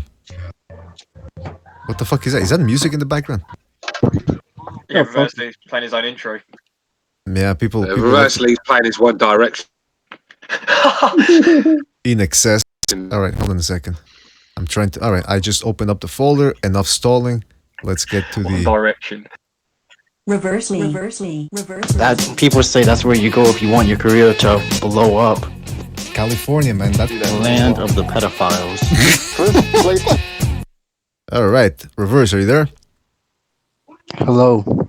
Hey, good to have you back on. It's been a while. What the hell have you been up to? School. I'm on spring break for the rest of the week. Nice. Are you in Mexico right now? Yeah. No. What the hell? I'm not. Why would anybody want to spend their vacation at a second or third world country? Oh, now wait a minute. First of all, what did you Mexico say, is at least second world, right? Well, I mean, let me tell you Depends where something. you go, man. Yeah, it depends on where you go. Yeah, well, that rules out London then as well, because that's a fucking third world shithole as well. Oh man! But anyway, good to have you on, Reverse. Now I know you, like Apology, are in the of the MGTOW persuasion. Does this just prove your point more than ever when things like this happen between what's her name, Ellen Shu or Jenny Shu, and she's being, she's suing Pulev because he kissed her without her consent? I mean, if you look at the other interviews, she was asking for it. Oh.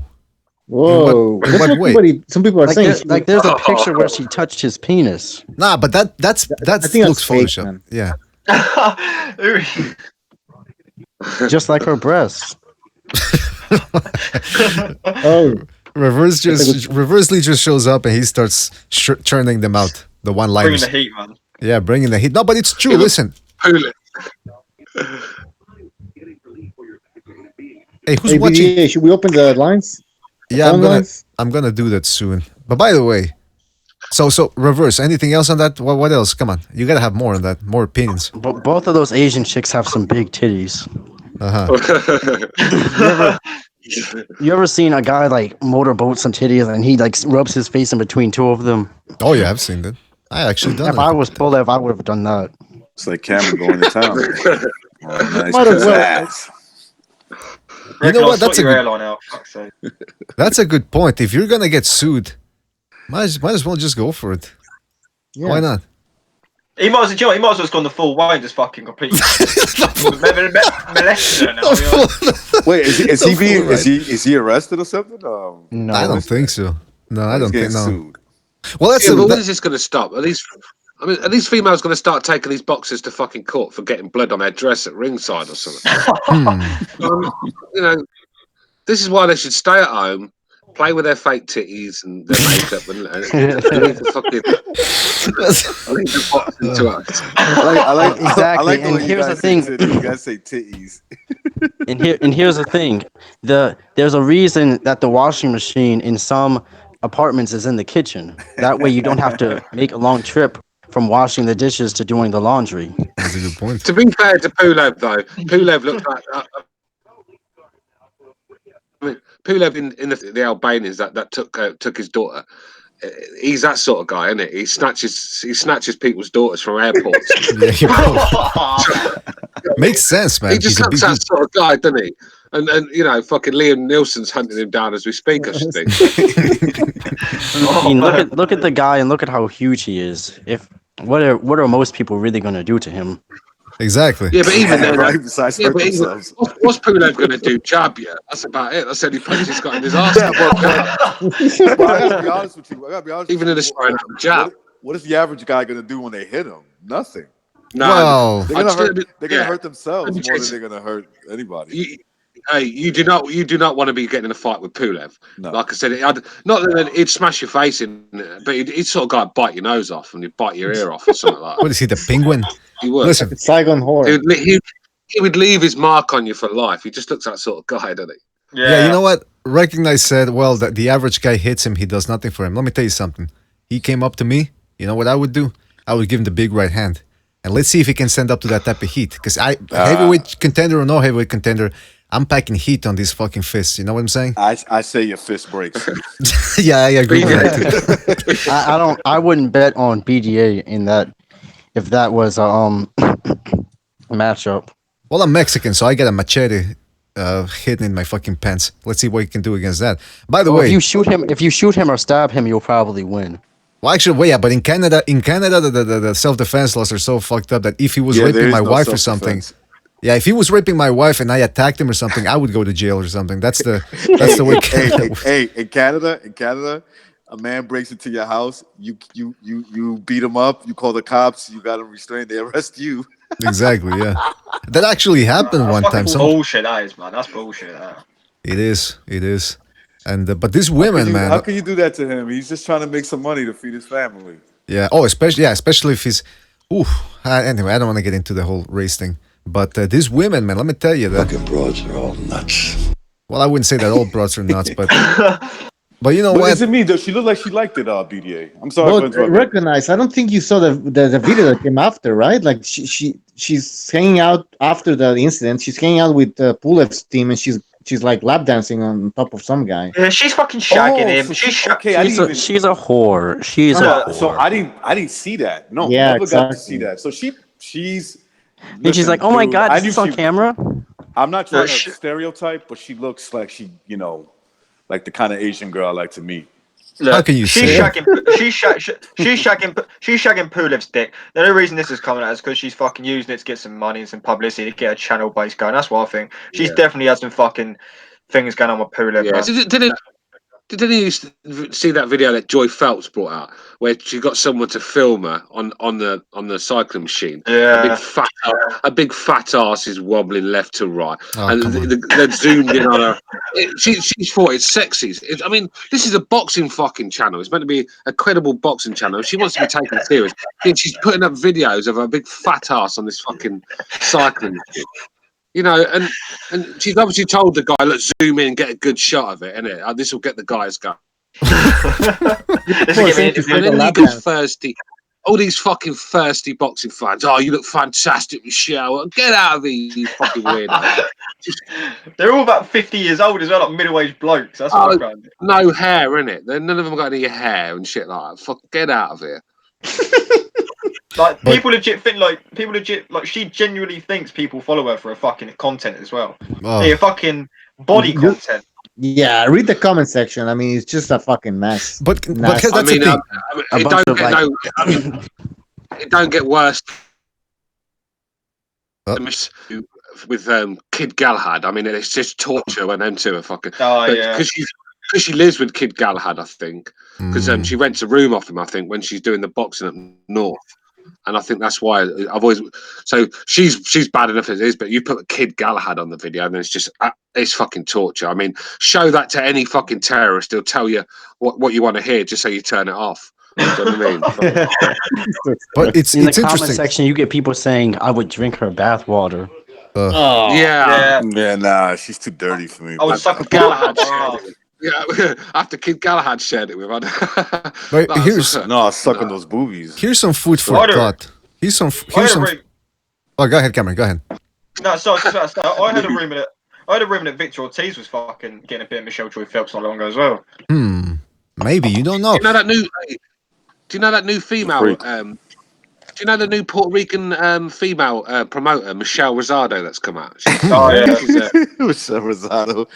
Well, Michelle Rosado, right? I know you're talking about.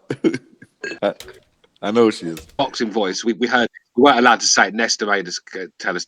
He told us to keep quiet about it. But she was actually sleeping with Terence Crawford, right, at the time. And that's what she I actually heard started. Yeah, well, she actually started stalking Terence Crawford outside his house, ringing him. I love you, Terence. I need you. Going all fucking scat. Like them mad fucking. It was like a Glenn Close scene from Fatal Attraction. That's how she was going on, right? And Crawford had to. I think Crawford had to ring the police on her and everything to get her gone. She was stalking him outside his house, and Nez made us keep that quiet. And I forgot about it. It was only when you was talking about these I wonder who Nuss Like, got that from, because I heard the same thing too about I this did too. I heard Sodom that. chick. Yeah. And it has nothing when you to do see- with anybody on YouTube either. No, but when you see Crawford's wife, I mean, fuck me. Well, of course. It's amazing. I mean, if he can Land get whale, beached whale. What you guys? I made a bunch of comments about her. Young Oprah Winfrey. Crawford's wife's like a young Oprah Winfrey. I made a bunch of comments about her in our chat. I said she was bigger than Pacquiao's country. I said she probably needs oxygen to have sex. But you know what? Javonta Davis put out a tweet, didn't he? Saying that Michelle Rosado got her tits out on FaceTime to him and stuff, and she said, "Why are you tweeting that out? Like it's between us." Javonta Davis tweeted out basically saying Michelle Rosado got her tits out on FaceTime to him.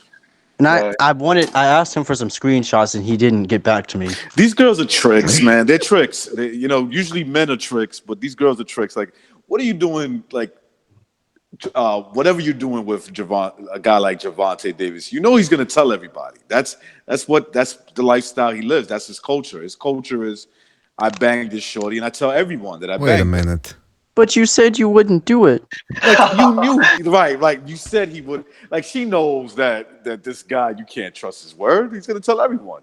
That's what they do. Well, here's my thing on that, recognize, because Cameron said also that, and by the way, first of all, if Terrence Crawford's got a stalker, don't call the police, call John Gonzalez. He'll clean up that situation. Nice and clean. John Gonzalez will clean that up. He will not leave a John trace. Gonzalez will turn your bones to dust. Exactly.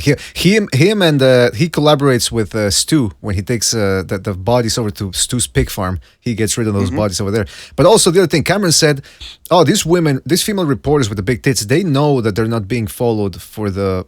I mean, they probably think they're being followed for their content. I don't think so. I think I read that article where they were talking with this girl from Instagram. She's got like 1 million or something followers, and all she does is pose, in bikinis, and she shows her tits and her ass. And they asked her, and she says, "Well, yeah, I know." She's actually depressed, she said, because she knows that people are only after her for her body, and she's also depressed because she wants perfection. Every time she posts a pic, she takes 100 pictures, and then every day she has to sort through the pictures to pick the best one. Then she has to touch them up. Then she has to put them online and wait for all every time there's a notification, she keeps checking to see if it's a good comment or whatever. Michael Stott just donated. Shout out to Michael, and he says, "I like hearing Recognize's take on the hotties." Well, someone needs to mute their mic. Yeah, somebody please mute your mic. It sounds like you got the hair dryer on or something. But also, I wanted to say something about that. Pulev's got two choices now. Either he can apologize and say what I did was wrong, or he can double down and say I did not do anything wrong. Fuck apologies. Because let me tell you something. If he goes for the first option, this is what he's probably going to be saying in a week or something. I am a victim of masculinity. And that we don't want to hear that. We don't want to hear that. We want to hear this. Oh my God. Hey, so this is what we want to hear from Pulev. I think of asses because I said to him about Crawford's fucking wife. I mean, look all the Captain Saberhose in the chat. Oh, don't say anything about his wife. She's probably a good woman. Get out of here. She's a good no. To be fair, let's be fair. She's a good woman. She's just a fat woman. There's nothing wrong with saying that. Listen. I didn't say she was. Hold on, guys. If you get a piece of shit. If you get a whale as a pet, it'll be a very good pet. It's still a whale. Come on, man. Okay, I don't know what shore that fat, disgusting marine mammal washed up on, but somebody needs to throw it back into the ocean.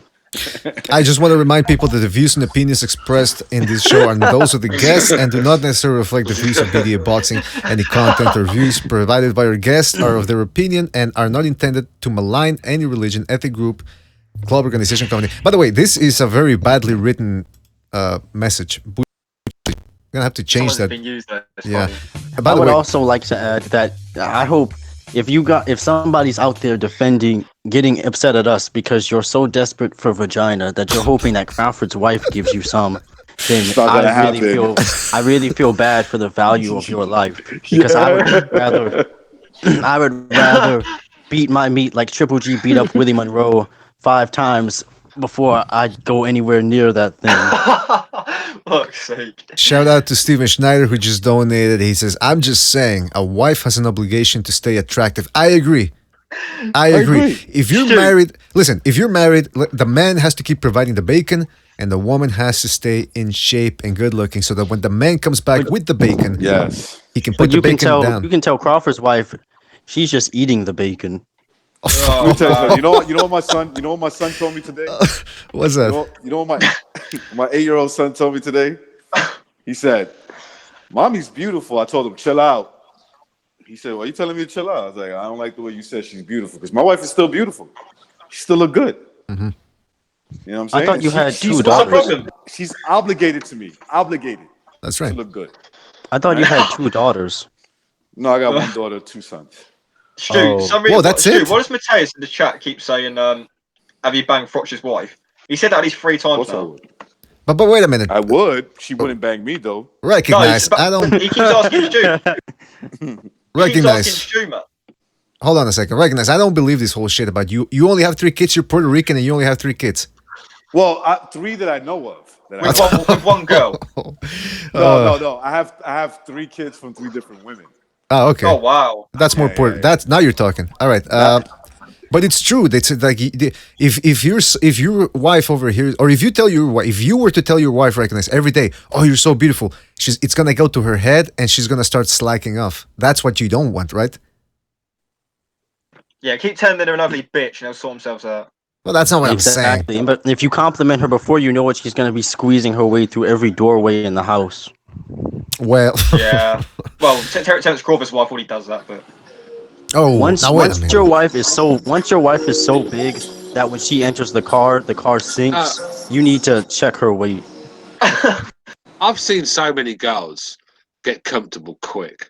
I mean, it's quite funny because I've got a guy on my Facebook and he posted it. It was his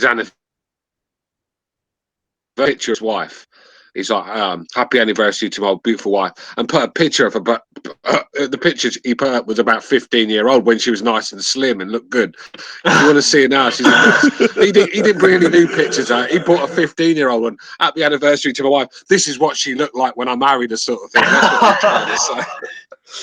When you want to see it now, I mean, it's like Gert Bucket from the fucking. That's why I never got into that whole dating online stuff. It's like they could put up any picture. Oh, bro, trust me, they do, man. The women look so fucking different in person to what their fucking profiles look like online, man. I remember one guy told me. Did I tell you that story? Did I tell you that story when I met that girl from Facebook? And she all of her pictures were like the fucking long tunnel vision pit, so you couldn't really see the shape of her body. But I thought she looked slim. So I was meant to meet her. She rang me and said she was in a taxi, coming out of the taxi, and I'm walking down the road. And I said, "I can't see you." She goes, "I'm just going out of the taxi." And I saw this big fat girl on the phone. I thought, that can't be her. That's not. She's like, "How you see me?" Oh no. Oh. And then what happened? A female butterbean. You just picture Stu's face. I can't see her. I said, "Where are you?" I thought she did. Oh no. I was like, for fuck's sake. I felt like pushing her back in the taxi and slipping the tip to get a gun. Oh. I would have ran as fast as possible. Great ass. Oh no. Just in BDA in the background playing the Scott Steiner sound fucking bite. The thing is, boys, this weren't just a little bit chub. Sometimes you can pass a little bit chub if she's got a pretty face and decent pair of knockers on her.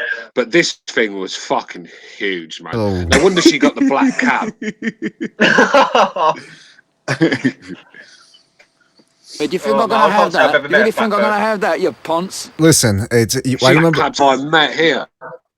I remember one guy. He told me he was going on a blind date with this fucking Asian girl, and he was driving, and like she didn't know what he looked like or something. I think so. He was driving by her house, and he saw her getting out of the house, and he said she had the biggest forehead he'd ever seen. She had like one of those Ethiopian. Oh, what the fuck? Alan Gifford just subscribed. Shout out to Alan. All right, so he said she had the biggest. He said I could actually see that motherfucker from the highway. He said so. He just kept on driving by. He drove by. One of those big screen TVs. He just kept driving, right? He just kept driving. Yeah. To see her from the highway. I mean, I'm not saying there's anything wrong with that. Before the PC Brigade comes out and tries to vilify me. We're just talking smack here. Who's that guy? Tony Bellew. Oh, good ear. Yeah, that's Tony Bellew.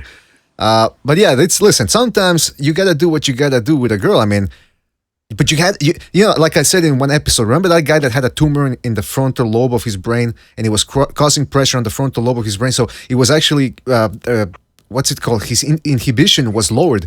So he was actually going out, grabbing asses, looking at like illegal pornography on the internet. He couldn't control his sexual needs. So you gotta have the ability to put a trigger on that, not pull the trigger actually, and control yourself. But there's some perverts out there, they can't control themselves. Woman's ass. Something comes out of me.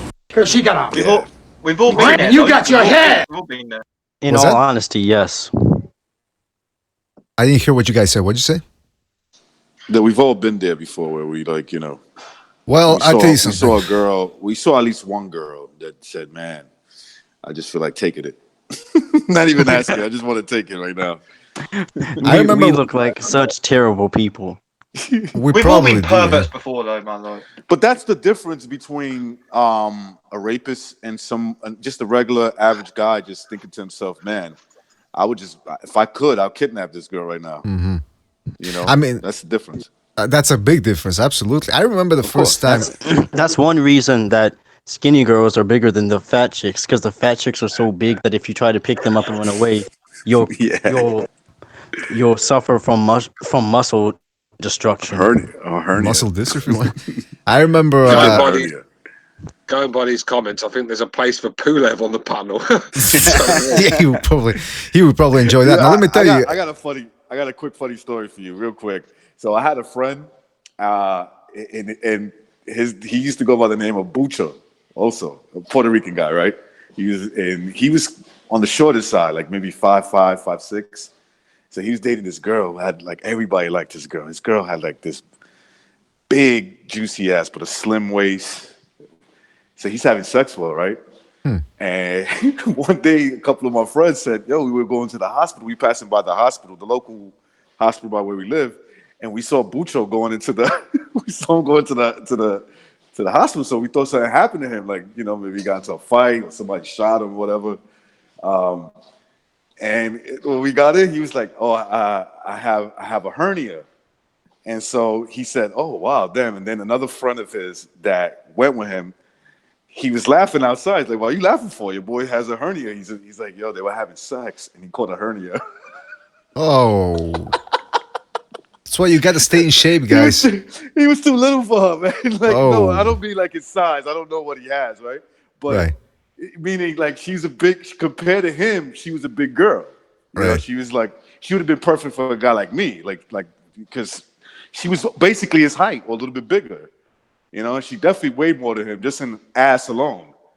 Oh man, that's an awful story. What, he got a hernia in which part? You said which part of his body? In his groin, like that's that he was. I guess he was going in, right? And she broke him.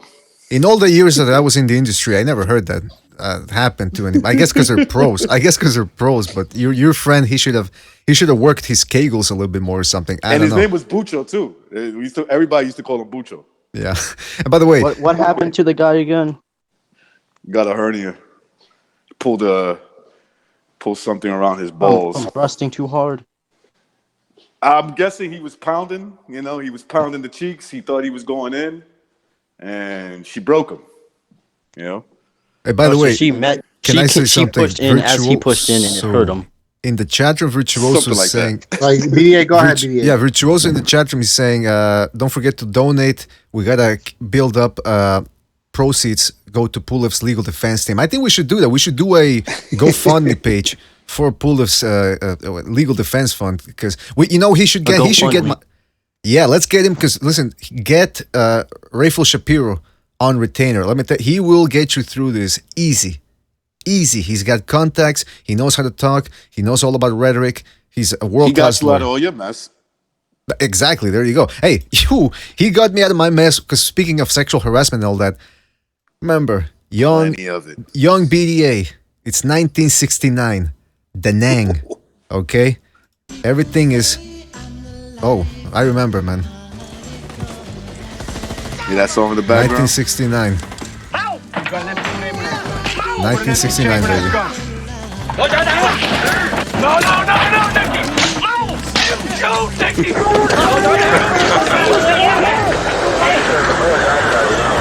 Ah, shit. Oh, sorry about that. I was getting flashbacks there. But yeah, we all do things that we're not proud of. Guys, what Butcher and I did in Da Nang. Let's be honest, you guys should be in jail. That's what you're trying to say. I'm getting emotional here. I'm sorry. Butcher, take over, please. Yeah, we're gonna open the line soon, people, and yeah, and I'm talking to Nopal, man. And listen, I don't have any issues with Nopal, man. But some people, I can understand why they will see in a certain way because some of your positions, which I don't care, man. Your boxing positions. I mean, what the hell are you talking about? So hold on. So what? Yeah, I don't understand. Are you gonna get to Nopal, man, in the chat? Okay. Anyways, because he was talking with Stu as well. I don't know what the hell's going on with them. But like, listen, you hang out with a dude who's fucking insane, then some people are gonna see you in a certain way because you are friends with a dude. That's all I'm saying. I'm not saying you shouldn't do that. You can do whatever the fuck you want. It's a free country. I think it's a free world. It should be.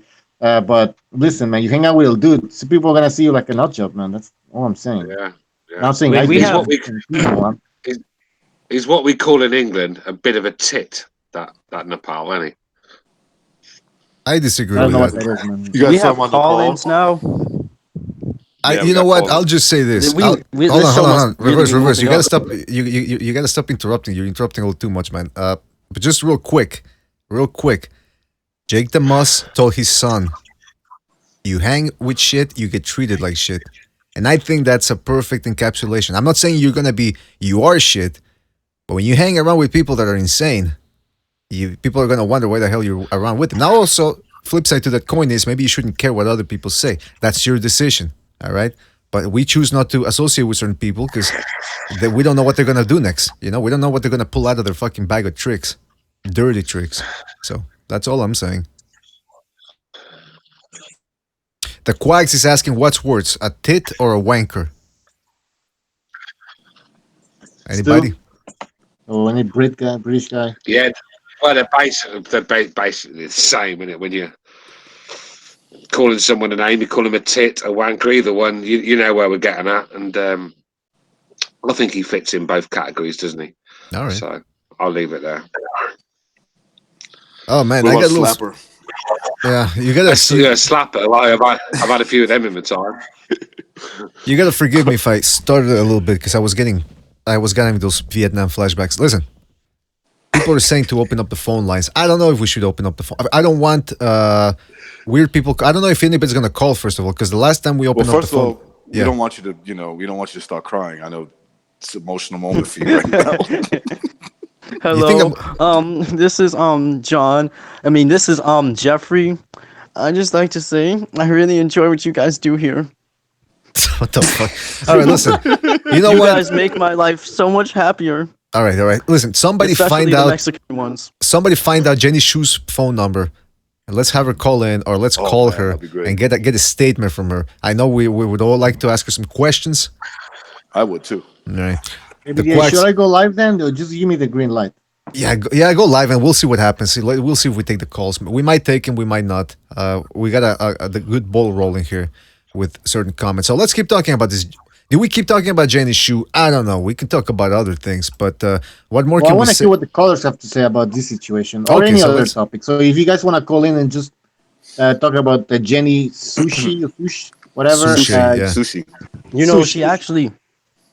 Well, hold on. If you want guys, or if you guys who call in, you have another topic that you want to discuss. I hope that hillbilly calls in, man. I would like to hear what he thinks about. Oh yeah, yeah. Oh, I checked the number. I think it's from 407 or something. I think that's Louisiana. I think. Something. I like that whole. Well, let me tell you something. It's Louisiana, I think, and I don't like the racism. There's some subtle racism. You know me. I don't throw the word racism out there all that often, but that guy. Anyway, by the way, throwing fire to this whole Jenny Shu thing. I don't know if you guys heard at the beginning of the show, we're talking about DiBella, who came into White Knight for the woman, because apparently Michael Montero said in a tweet, he showed a video of the girl lap dancing on somebody, and he said, what happens in Vegas stays in Vegas. So DiBella came back and he says, Why republish the video, Michael? And the face on who she's grinding on, and she's free to grind on whoever the fuck she wants, isn't visible. So what's the point? Pulev had no right to force kiss her while she was working. Period. I'm not into this slut shaming shit. Wrong. And then Michael Montero came back and he said, I'm not slut shaming at all, Lou. If you look at my other tweets, I repeatedly said that this video does not excuse Pulev's unacceptable behavior. However, it certainly sheds new light on the lawsuit, no? Don't speak for me. I never said she couldn't grind on anybody she wants. So you see people are going at it. There's some other comments there that you can read. For example, Amber Dixon says, I agree, Lou DiBella. Oh, so this woman's defending DiBella and the reporter. She says, I agree. At first glance, I thought, oh, is that Pulev who she's lap dancing on? But that's what he's supposed to suggest, and I don't think it's fair. Well, you know what I don't think is fair? You kiss somebody. We're talking about equality, right? So if a guy like does what Pulev does, all of a sudden he gets demonized. But what if a woman had done it? Because we've seen instances like where other women, I don't know the names of the new celebrities, but I'm pretty sure people can come up with some counter arguments or counter examples in the chat room. There's been tons of fucking reporters and female celebrities that are going around groping or kissing guys without their consent. Why aren't they? Why isn't the same, flair or whatever being made up about those cases? You know what I mean? Double standards. Sounds like double standards. She looked like she liked it to me. I don't know, but maybe I got to watch that video again. Looks like she enjoyed it. Yeah, maybe we should. That's a good point. I haven't even seen the video. I've just seen screen caps. You could tell he was plotting for that kiss, but she was just like, perking her little breast out, and you know how they do with that. These bitches with their little motion. Asking for it. Yeah, they're asking for it. So. He's probably like he just had a fight. He's probably horny as fuck at that moment. And he's like, man, I'll tear this little hottie up. Like in his mind, he's probably saying that. And then he saw how she was talking to him all up in his face, and he's like, you know what? I'm gonna kiss her. And she's lucky. Right. That's all he did. She's lucky. That's all he did. You know what? Okay. I think you said he called her a hottie. I bet you he's calling her other sorts of names now. Putada. Maybe some of the names. Yeah, maybe some of the names we used to call our enemy back in Vietnam. Some racial slurs. All right, Butch was telling me. Right. Well, come on. I mean, it's just that's the way it goes, man. The thing about these women, the thing that make me sick to my stomach about these women, they spend most of their life like yearning for attention, doing the self-up, fake tits, Botox, fake lips, and everything else, and they do it all for attention. Yet when someone gives them attention, they're fucking trying to sue them for fucking harassment. Do you know what I mean? It's just exactly. Dude, do you want the burkas to be implemented? The who? No, what do you mean? Of course I don't. No. I want to see. I want to see what I'm taking home. Do you know what I mean? That helps, doesn't it? Yeah, no, the burqa thing, the burqa lifestyle. That's not. No, but it's just like if I was just a normal guy, I love dress. He did that. Then look, he's took advantage. But she's sitting there, the fucking fake lips, her breasts out. She's there for attention. She got her attention, and now she wants to make a few quid out of it. That's exactly what I think is happening. That's what I told Bucho in the beginning of the show. I think, and he said the same thing. Most likely, somebody got into her ear and started saying, "You know what, honey? It's your time. Your time to get paid, honey. Yeah. You got to get yours. Get that money, girl." And so now she's going. It's probably some beta male. That's the society we're in. There's probably some guy that fucking to pursue it. That's the sort of society we're in these days. Well, and if you're a male and you're a feminist, then kill yourself. Just do the world a favor, man.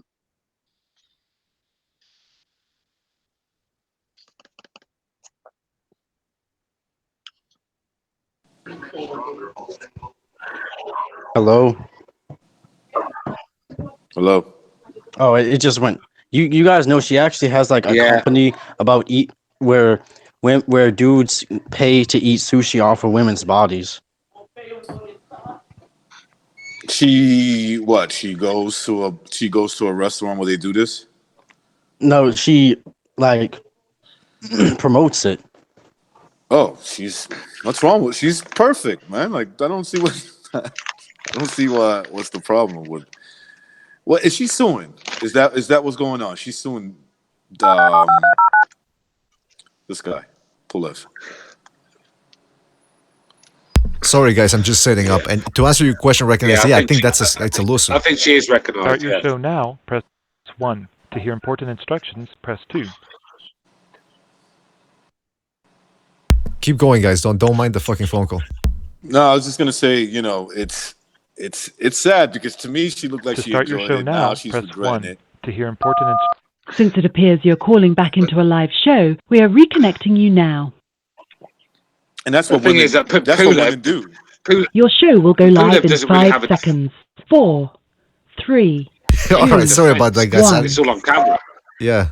All right. Fuck, that woman's voice is enough to make me want to fucking stick my throat. All right, we're live on Blog Bash Talk. your head in with a sledgehammer. We're live on Blog Talk Radio.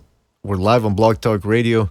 Sorry about that, guys, but just letting people know this is the Blog Talk Radio. So, everything we're gonna be taking some phone calls. Start your show now. Press 1 to hear What? important instructions. No. We haven't started yet. You have to hear the song, the music, the intro shit. Yeah, we did hear the intro.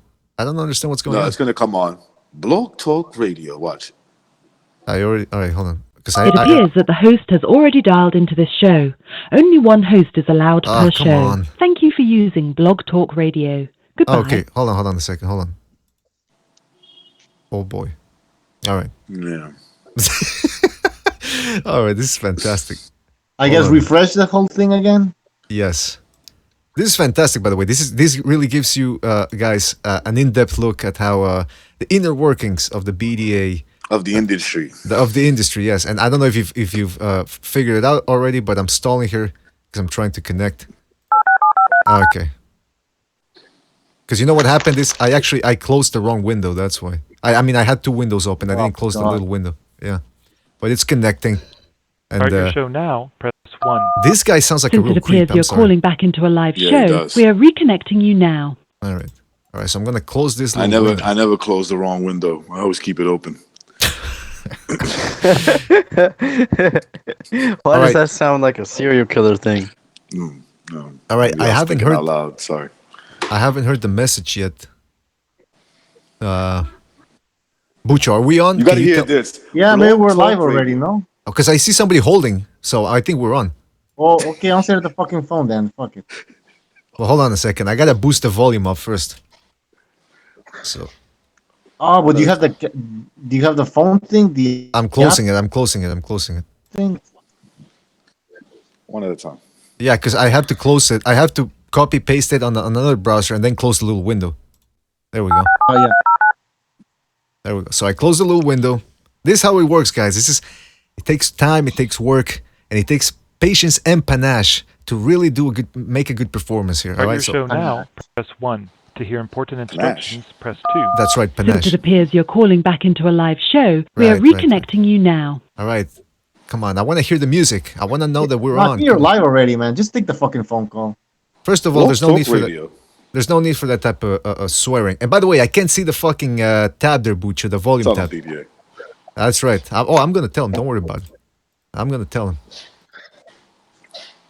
Bucho, I can't. Bucho's getting, he's getting a little testy these days. He's getting a little bit, too big for his britches. Bucho, I can't see the volume thing. So listen, I'm going to take a phone call, see who's on the line.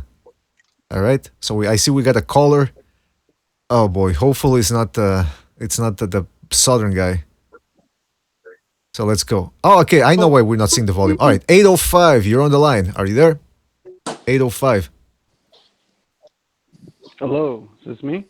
Yes, we can hear you. All right, hey, what's up? It's Mike Stott. Hey, Michael. How are you, man? Pretty good. I just thought I'd call in and give my take on what's going on. Hopefully it's about Jenny Big Tits Shoe. It kind of is, but here's my weird theory. I got a weird theory. I could be totally wrong about this. Uh-huh. You know how Pulav pulled out recently against Joshua, before with a sprained ankle or something? He pulled out. All right, good choice of words, sir. No, yeah, but I don't. Yeah, I think I remember that. Yeah. Yeah, and Precise predicted maybe he got paid step aside money or something. Mm-hmm.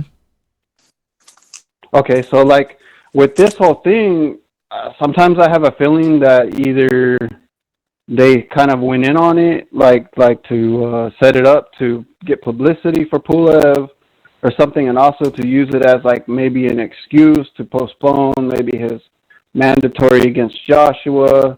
I don't really know. I know that's kind of far out there, but in the end too, this chick, like, you guys are right. Like, she's definitely setting this guy up to either make some money some way, somehow. But the thing is Pulev in on it? Does he know what she's up to? Or is he completely ignorant? That's my question. So you think it might be an inside job? I don't know. I'm just thinking, like, is Pulev trying to find a way, like, or, like, is his team around him, like, trying to find a way to, like, get away to find an excuse to postpone his Anthony Joshua mandatory or something? It's possible. I don't really think that chick is really that smart to be involved in something that complicated. But it's a possibility. Yeah, I agree with that. Right, exactly. I think there's people around this dumb broad, because this broad didn't set this up herself, but it seems like it's been set up by some smart people. Well, listen, why would you just fake an injury if you wanted to get out of the Joshua fight? Why would you wouldn't want to just kiss a woman like that and stitch yourself up for a sexual harassment charge? I mean, that's surely not the way to go. You know, if you want to avoid Joshua, just fake injury or just say you don't want to fight him. Don't go down that route. Didn't he already do that though? Surely not. I don't know if that's what he's saying. Did he say Pulev set this up? I think the first time the fight I'm not sure if fell Pulev through, by he said he had himself an set it injury. up, but I think people around him maybe have something to do with this. Maybe they gave him a bunch of money to set this publicity stunt up. Or maybe he just got set up himself by other outsiders. Like you said, Stu, I don't think this chick's that smart enough to set this up, but I think it's a setup of some kind. Well, listen, I mean, there's two ways to look at it. When Bill Cosby went through his whole inquisition, because he was, drugging girls back in the 70s and dicking them down. Allegedly. Well, no, actually, he's been found guilty. So, but yeah, alleged. Well, I mean, listen, he was found guilty in the court. Allegedly. All right, but here's the thing. I don't believe Cosby would do that. But go ahead. Well, yeah, I think he was dipping his dick in pudding and fucking these girls. But listen, the point is this: when he started getting accused, a whole bunch of women came out now against him. Now, here's the thing. It could have been all orchestrated, or it could be that he really did fuck all those women against their will, and that's what happened. But the conspiracy theory at the time was he was actually speaking up about the black community and how celebrities and all that and people at the top are actively trying to keep black people down and keeping them, they want them to behave like Lil Wayne and all these other, and like Adrian Broner, and give the rest of the young black population a bad example.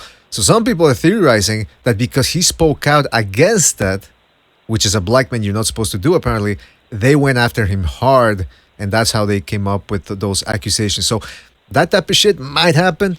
It might happen, or it might just be like we said at the beginning of the show. In this scenario with Pulev, might just be that this broad got kissed by Pulev, and somebody came up to her and said, "Listen, you can make some big money out of this. You can get your profile out there," because she wants to be famous. But hot girls, they get big tits and big asses for a reason, because they want to be seen, right? And that's why they get Instagram pages as well, because they want the attention. And what better way to get attention than playing the victim, and especially sexual assault victim? That gets you big money. Hey, compare the ratings between Law & Order and Law & Order SVU. SVU at one point was getting better ratings. Why? The sex angle. Sex sells. Okay, but BDA, what's her end goal? Like doing all of this shit. Why does she want to get famous? But then what's the next step? I mean, where does she go from this? Just the fact that she got her name out there. Anywhere. That's enough for these people. Didn't the chick that was sucking Bill Clinton's cock get a television show? Monica Lewinsky. Yeah, but where is she now? Monica. She's probably sucking. Where is she now, Butcher? She's probably under the Washington Bridge, sucking off a bunch of guys for $5. I don't know. Listen, I don't even know. She didn't get a TV show. She didn't get a TV show. I don't remember her getting a TV show. Am I wrong? No. I don't think so. No. I don't think so. I remember some show she was in. Which one that sucked film. I don't remember the name of it. There's hundreds. I mean, half of them didn't know about it. They were probably drugged up at the time, but That's right. So Michael, what? So then you use, but you got no proof. It's just your intuition telling you this, right? That there might be some shenanigans going on. Exactly. It's completely conspiracy theory. It's just like a hunch that I have that maybe something's weird going on, because it's like I don't think this stuff like all happened like by accident. Like it just seems like something going on here had to have happened by setup.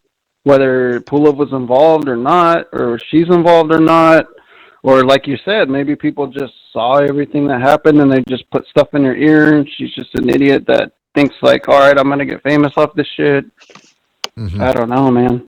That's the way it works, man. People see an opportunity and they try to use other people for this type of hijinks, as I like to call them, sexual hijinks. All right. By the way, we got another caller, so we're gonna get to him. Michael, anything else you want to say?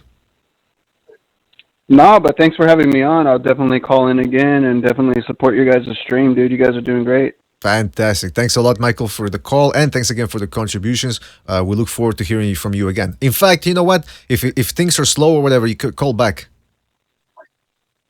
Yeah, definitely, man. All right, man. Take care, huh? Take it easy.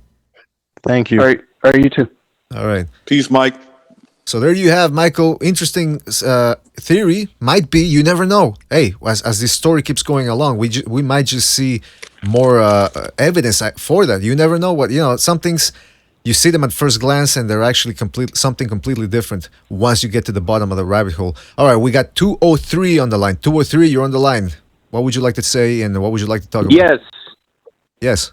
Yo, what's up? It's Revolution. Oh, Revolution. How are you, man? Yes.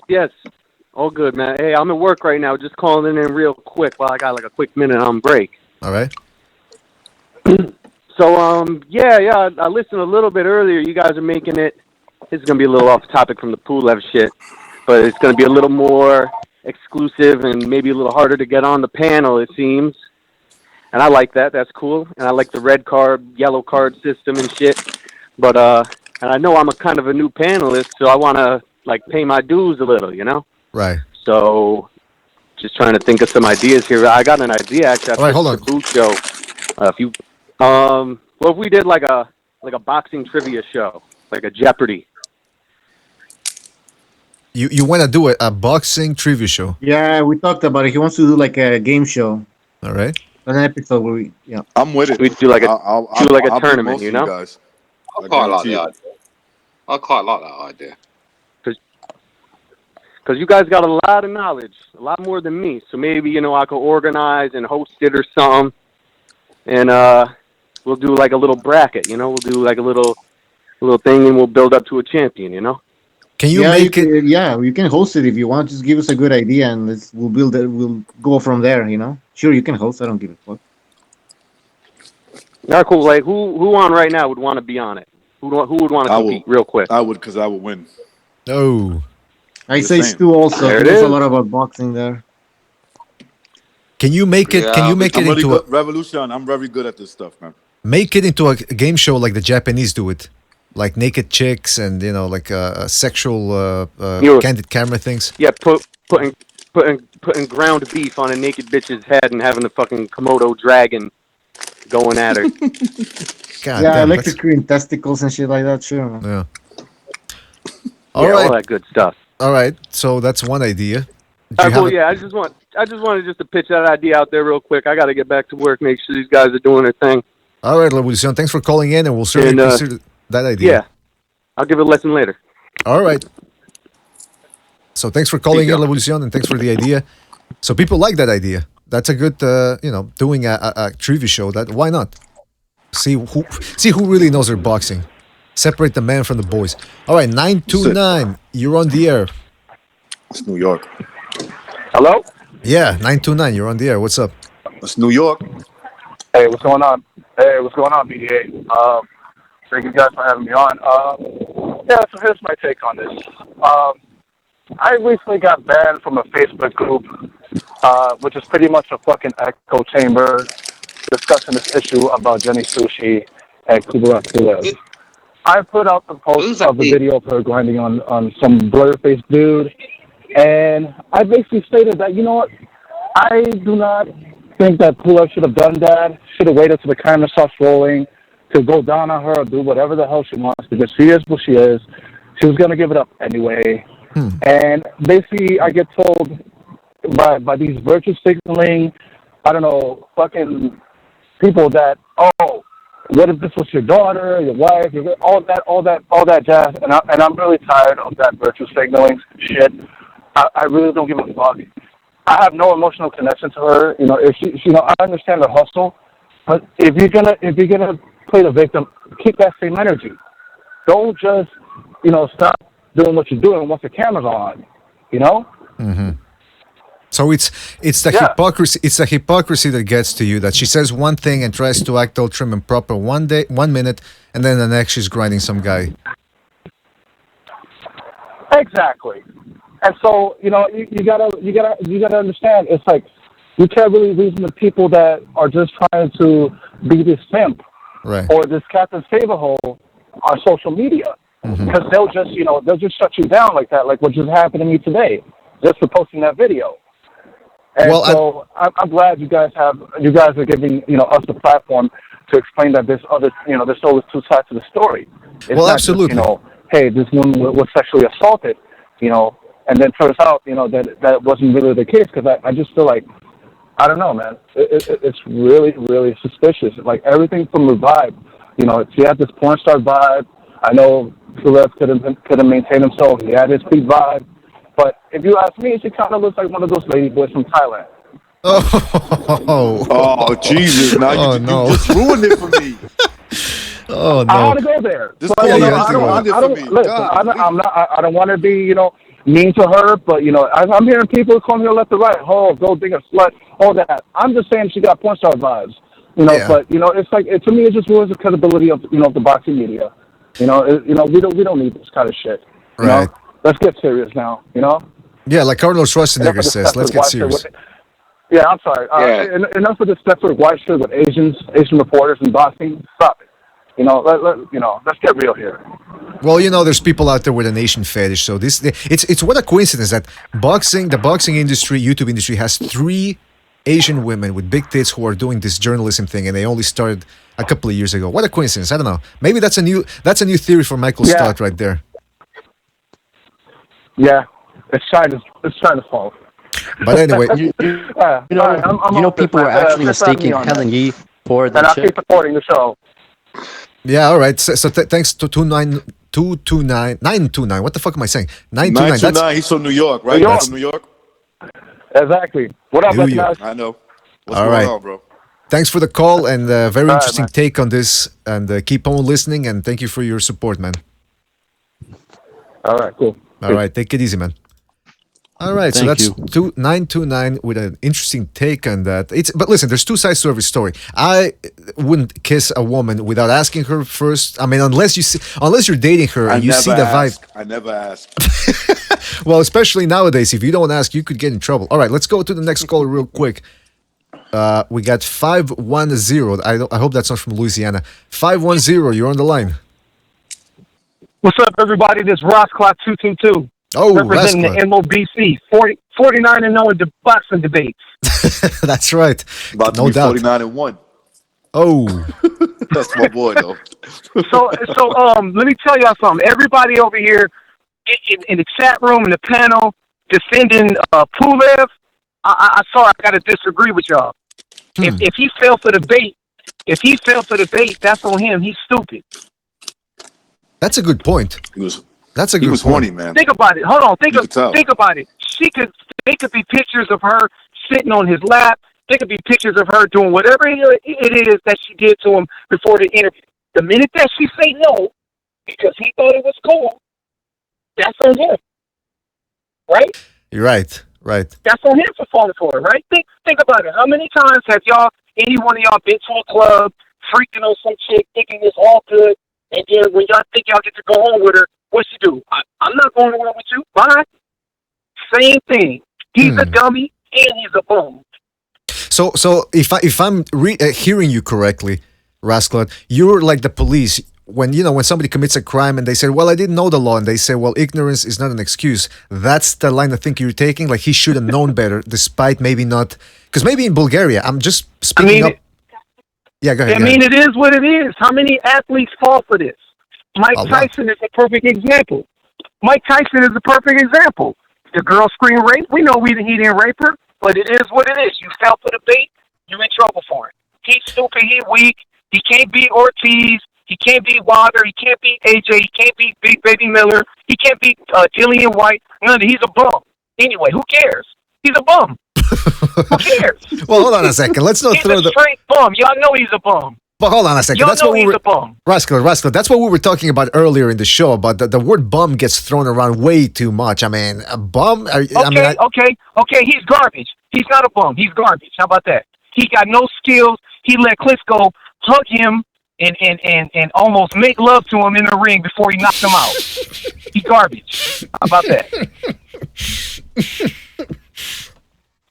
Oh, sorry. I was drinking water when you said that. He let. Listen, I'm no fan of Klitschko.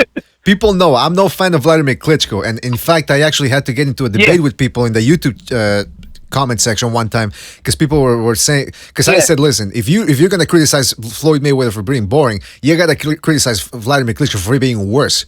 I mean, this guy was worse than Mayweather. He was clinching, leaning on people, like you said, trying to fuck him. I agree with you on that, but the difference is Klitschko was getting a lot of his fighters out of there. That's the biggest difference. Because he was bigger than them. He was winning a lot of those fights by TKO or KO. Yeah, but he was bigger than them. Come on.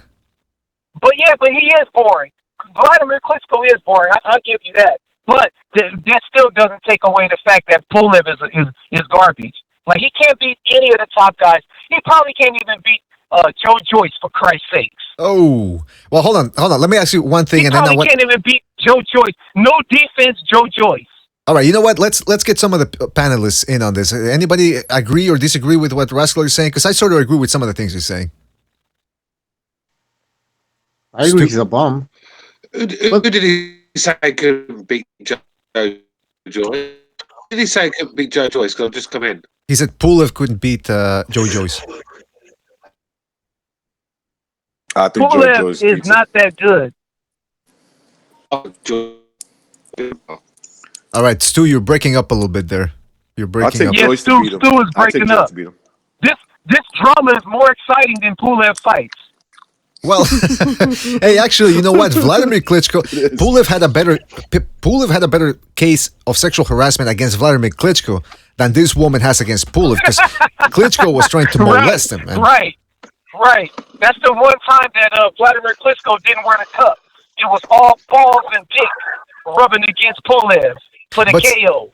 That's right. And see, people already in the chat room are coming after me saying, oh, come on, Mayweather wasn't worse than Vladimir Klitschko. Why not? If Mayweather wasn't, what do you mean? Mayweather didn't have 100 or 50 pounds advantage over his opponents. He was faster, yeah, and he would clinch. He would clinch later on in his later fights. But Vladimir Klitschko was doing it when he was 31, 32. I mean, that shit was disgusting. Come on. Yeah, that was garbage. And Mayweather will talk about he gonna go to war and he gonna do this and that, and then when the fight is over, I'm a smart fighter. I'm not here to please the fans. Hold on a second, real quick. RR1000 in the chat room says, BDA, look at the interview with Yi. He's talking about the other Asian reporter, and Hearns, Eddie Hearn. He said that chick was so flirtatious and over sexualized. Well, that's the way it works. Go ahead. Yes, thank you. That's the way it works. If they're gonna fall for it, basketball players, football players, baseball players, actors, rich old lawyers and doctors, they all fall for it. That's their fault. If they can't control the fucking sperm in their balls, that's on them. I'm with the girl. Me too. I'm with the Me Too movement. I'm down with the girl. I'm down with the Me Too movement. That trainee looking Vietnamese bitch. I'm down with her. Me Too movement. I had a few chicks rub on my balls and shit. I didn't want none. Move. You feel me? That's how it works. But all right. That's how it works. All right, so somebody else. I want you to, because I'm talking too much. Who wants to chime in and react to what Rascal is saying? Chime in on it, please. What's up, Recognize? I see you, baby. What up, Ross? I'm chilling. I heard. Now, Pulev's a bum. Y'all know he weak. Come on, man. Go ahead. What'd you say? I heard you 49-0 in debates, but even though you're my boy, I'm about to make you 49-1. Oh. Now, what's up, Ross? Everything cool? Yeah, everything cool. Hey, before I go, man, I just got one thing to say, man. Tell Precise Presenter to stop ducking me. He's been ducking me way too long. I think he blocked me. Tell that dude to stop ducking me. Ducking you? He's ducking me. He's a European boxing fanboy. Oh. But he's ducking you about what in particular? He's a European boxing fanboy. He's a European boxing fanboy, and we got a whole bunch of European boxing fanboys in that chat room, too. They be crying when you say something about GGG. They be crying when you say something about Loma. They be crying. Crybabies. Well, Rascal, you know that here at BDA Boxing, we want different opinions. We want everybody to duke it out. So you line them up. Yeah, I'm line them up. 49-0. That's right. Thanks for having me on. I got to run into the store with my wife. Thanks for having me on. And also, real quick, everybody talking about Terrence Crawford's wife. She's a big, thick, BBW, big, beautiful black woman. We love big booty. I don't care size 16, 18, size 12. We love big black women. She's beautiful, and all y'all hating on her because she's big and thick. I see y'all. Peace. All right. Peace. All right. Thanks for calling in, Rascal. All right. Salute. All right. So there you have Rascal. 21 guns, salute. That was a classic fucking phone call, man. Let me tell you something. He can lie. He says line him up. So people in the chat room, you know, he's gonna give you that work. He's gonna make you work. And if we do make that show that Revolucion wants to do, the boxing trivia, let's have a Rascal on because he's gonna be taking on all comers for sure. He's not gonna back down. But that's what I wanted to say. Trivia should be fun. That's for sure. Yeah, that should be fun. Here's what I wanted to ask you guys because I didn't get a chance to ask him that, but he said that Pulev should have known better. I'm just looking at devil's advocate here. Over there, you guys know that. I agree with him. But you do know that in Eastern Europe. All right. By the way, who keeps rumbling papers? Somebody's rumbling papers. I'm sorry. Recognize. You got your documents there, your bank statements.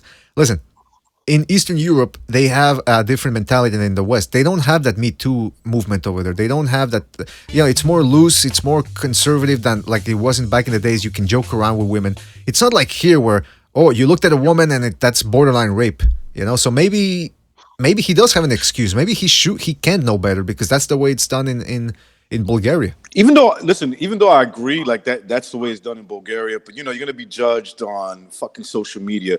But Virtuoso, who just donated shout out the super chat. Yeah. He just brought up something very interesting. He said, Cardi B admitted to drugging men. That's right. Now she did. There is no penalty for that, right? Like men are getting dragged into the mud for shit that they did 10, 20 years ago. And Cardi B goes out and, for those who don't know, she's a rapper. She ain't that good, if you ask me, but she's a rapper and she's pretty popular. And she admitted to like drugging guys and taking their money, right? At first, when I heard her say it, I was like, something? I bet you I know the kind of guys she was doing it to, right? She was doing it to these like drug dealer dudes who were going to take advantage of her anyway. So I was like, all right, that's cool. They deserve it, because they're in the game, because nobody called the cops on her. This is the first time I'm hearing about it. So I'm thinking to myself, if this is the first time I'm hearing about it, if her victims are real, they're guys that don't call the cops, right? They can't call the cops. Is what I'm trying to say. But then this guy comes out and he's like a regular dude. The guy's just a regular dude. He's like, yeah, like she took my money, she took everything, she drugged me up. And I'm like, why are they not taking her to task? Yeah, because just look at, and look, I'm not a Donald Trump fan. I'm more of a Justin Trudeau. And I'm not even a Justin Trudeau fan. People say, BDA, you're a Justin Trudeau fan. A fan is somebody that leaves you when the shit gets tough. No, me, I'm more. The term that fits more is I'm a Justin Trudeau follower. I'm an apostle. I read the gospel of Trudeau and I follow it to a T. But like you said, like for example, Trump, when he came, remember those tapes with that? Oh, grab him by the pussy, and they made this whole big fuss about it. Meanwhile, this woman, Cardi B, like you said, she's a stripper. She's going bragging, and she's bragging about but the way she bragged about it was, hey, I had to do what I had to do to survive. You're a stripper. You're making what? 5 Gs minimum a week, maybe more. Maybe I forget. I don't know with inflation how it works nowadays. Why did she need to rob people? You see what I'm saying? Listen, she was going to this club where everybody knows this is a baller spot. This is where guys with a lot of money, mainly drug dealers. That's what she was working at. The way I understand the story. So if she did that to those guys, I don't really have a problem, even though it wouldn't make sense. It wouldn't make sense because she would have been dead. Like in reality, she would have died. Right. Somebody would have got her and they would have killed her. But she was doing this, and I have to assume that where she used to work at, and up there in the Bronx, she more than likely was doing that to like guys that were just like, look, they're stupid, make a paycheck or whatever, and they would go up there and check her out, or maybe they borrow some money from somebody because they don't have that kind of money and they lose it all fucking with a girl like her. But my point is, she's admitting it. She gets no backlash because she's a woman, and not only that, they love her. And on the left, on the ultra left, they love Cardi B. This is a girl talks about popping, shaking her ass and how to rob a man, and that's all she talks about. But that's the thing is, it's one thing if you say, all right, like for example, Sorang Visa, he grew up tough, he was eating trash, cooking up cardboard boxes for as if they were steaks. You can say, man, he went through some rough shit to survive. But when you're a stripper making 5 Gs minimum a week, more than that, and you're robbing people for what? You know what I'm saying? That's not survival. That's just you being fucking greedy. And like you said, it's a double standard. First of all, like you said, it's surprising she wasn't killed. I mean, I don't know. Where was she doing that? Was that in Vegas or? No. This is in. So she's from the Bronx, the way I understand it. All right. So in the Bronx, it's close to. It's close to like New Rochelle, and there's a pretty popular strip club that she was working at around that area. And this is the spot where girls get money. They get a lot of money. And whether she was making 5 Gs a week, that sounds just about right. And so I'm saying to myself, if she was robbing drug dealers, I think more than likely they would have killed her. Like she would have did it to the wrong guy eventually. And there wouldn't be no Cardi B. They would have found her in some junkyard, fucking shot to death. And you're not exaggerating. That's the thing. Women think, oh, I can get away with anything. You're in the seedy underbelly of New York City. You can end up getting cut up, and like you said, you do that in any city. You do that in any city where there's drug dealers, right? Exactly. And they're giving you their money, and you steal it. On top of that, you steal more. No, they're gonna kill you. You're gonna bump into the wrong guy eventually. You're gonna do it to the wrong guy, and he's gonna shoot your brains in. Right. But she was doing it to probably middle of the road kind of guys. What I mean by that, guys who have jobs but live they live dangerous lifestyles, like going to strip clubs all the time. And she probably did to one of those kind of guys.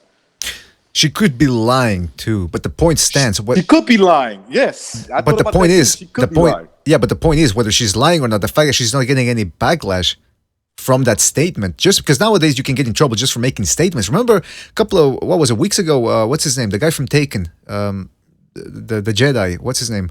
Liam Neeson. He said something about how a friend of his, a female friend of his, a long time ago, got raped by a black guy. She got raped by a black guy. And then he said he felt like he felt some sort of a bias towards other black people momentarily after her friend was raped, and people wanted him all of a sudden. Oh, he had those thoughts 30 years ago. Ban him from all movies, and we're thinking just for a statement. Meanwhile, this Cardi B, she starts saying about how she used to drug and rock. Just think about that guy. Flip the tables, man. It's a guy who comes. Let's say fucking what's a rapper nowadays? Tentacion or what's the guy we talked about, the 69. Imagine if he comes out one of these days and he says, you know what? Back in the day, I used to be a male stripper and I would go up to hotel rooms with these old fucking fat ladies and I would drug them and rob them. Think about that. You think people would be like, oh, that's great. You go, girl. But there are some girls that are giving her props for that. They're like, hey, listen, she did what she had to do. But that's what I'm saying. It's if you reverse the tables and a guy tells that story, there's going to be some backlash. But like you said, yeah, but she... BDA, if me and you tell that story, yeah, we used to drug these girls, take their money, take their booty, take everything. We're rapists, right? Right. Well, hold on a second. Somebody's gonna chop that off, and they're gonna chop it up, and just you asking, "We're rapists," and me saying, "Yeah." So I don't like the way this is going. But yeah, keep going. No, that's just my point. That when it comes to public opinions, there's a big double standards when it comes to everything: race, sex, religion, anything. There's always a double standard, and right. And this is a perfect example of that. Cardi B is getting no heat. Maybe a couple of guys are bringing it up, the double standards, but nobody's making a big deal out of it. Mm-hmm. And you know what? To Rascalot's point, though, he said Pulev should have known better. At this point, if you read the news, you browse the forums, you follow this type of shenanigans, it's true. You should know better. It's not fair. There is a double standard, but now you should know that there's a double standard and you should act accordingly. You know what I mean? You should walk on a tightrope. I know we don't want to do it, but you should know better. Don't grab women against their will. Don't start saying, spilling out your sexual fantasies in public and saying, oh, I love to tie women up and fucking choke them. Yeah, they're going to come after you. Don't do that. And by the way... Especially, you know what? Especially BDA, through text. Don't ever text these girls anything, man. Mm-hmm. That's evidence right there. That's grade A evidence right there. Don't text them. Do not text. Do not text photos of your dick, whether it's hard or soft or half hard. Do not do it. You saw what happened to Amir Khan. You saw what happened to Roy Jones. They leaked those photos. Yeah. Sergio Martinez, remember? Oh, yeah, but that was. He had lipstick on in those pictures. He was fucking weird. That was a weirdo, man. That was weird. But anyway, listen. It's already been 2 hours, 2.5 hours. We want to keep this podcast short for the moment. We don't want to go too far, so I think we're gonna end it because again, there's not that much boxing going on right now. So we're gonna. Oh, by the way, Johnny Boy's there. Let Johnny Boy have the last word, I guess. Yeah, Johnny Boy, you there? Hey, what's up, fellas? How you doing? Good to have you on board, Johnny. Man. Well, bro, listen, I was with this kid last night. He's like my brother from another mother. We went out and shit. I was fucking gaming this fucking bitch who's like 37 years old, bro. Recognized would have been smiling all the way from New York. But so what's your take on this? 1 second, bro. Give me 1 second. All right. And by the way, while we got that second, I just want to give a shout out to Michael Stott who contributed again, and he says, "Throw Cardi B in prison. Get rid of the thoughts." But it's true. The thoughts are becoming a problem, man, because the more attention they get, the more they get validation, and that validation turns into what's the word I'm looking for here? They start justification. That type of behavior starts getting justified. Like Recognize was saying, it's like, oh well, she did what she had to do. Really? Drugging guys while you're making a good living as a stripper, you need to drug guys and rob them? And I bet you she was using that money to go shopping for shoes.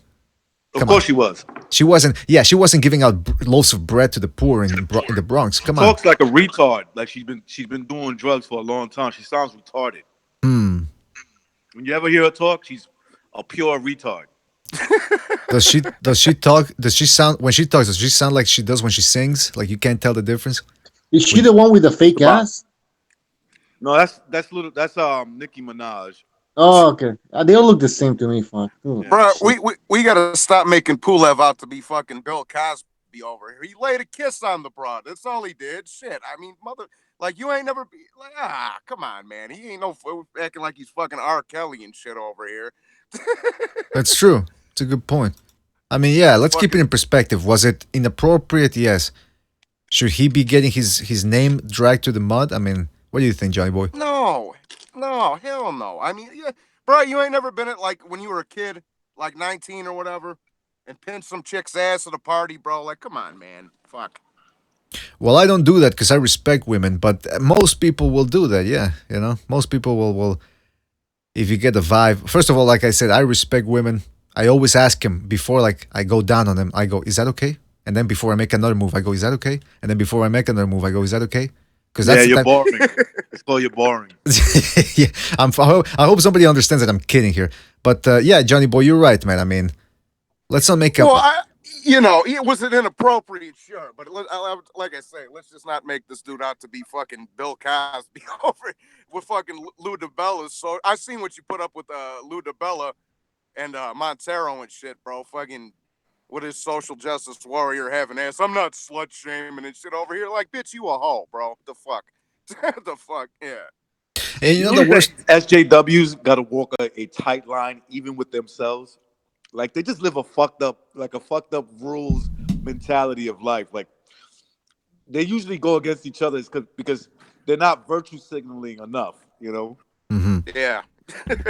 And that's the other thing is, don't get it twisted, man. Lou DiBella, you're standing up for this girl.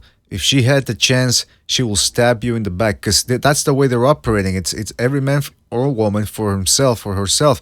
Lou DiBella, he's talking about, I don't slush. Just keep this in mind. Here in Canada on CBC Radio, which is the equivalent sort of like a BBC radio, but it's a Canadian version.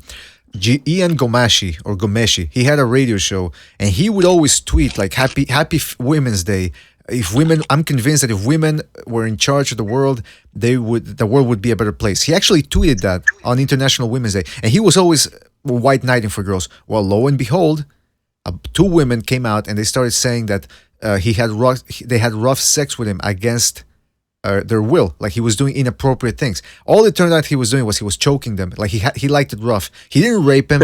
They consented to everything, but it all came out. He actually had to go to court to defend himself. They found him not guilty, but his name was dragged to the mud. And this was a guy that was white knighting for girls hard throughout the years. So that's the thing is, it doesn't pay to be a white knight. It's been proven. The record speaks for itself. Yeah, absolutely, man.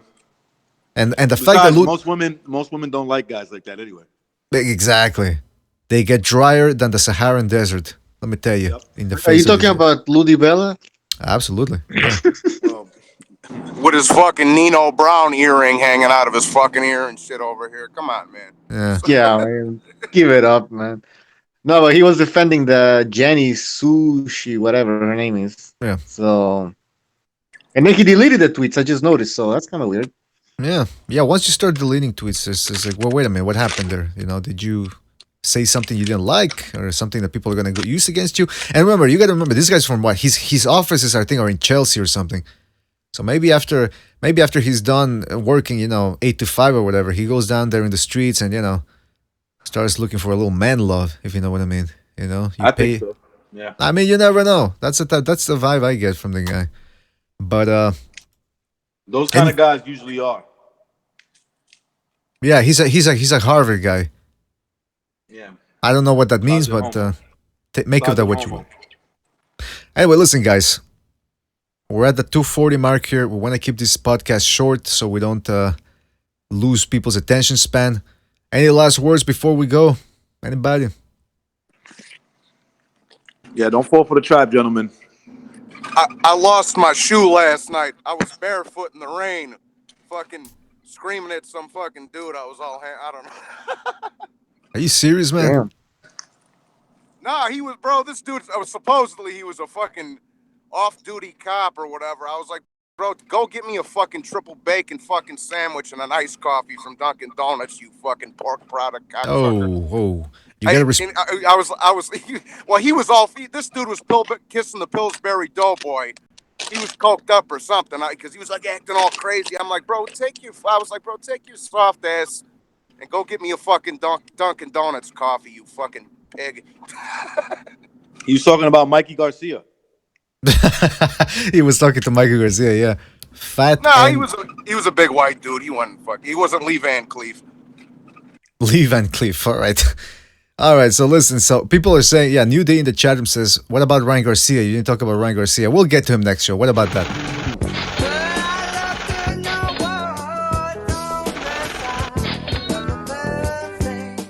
All right, shout out to Michael Stott says, God bless BDA live streams. Oh, absolutely.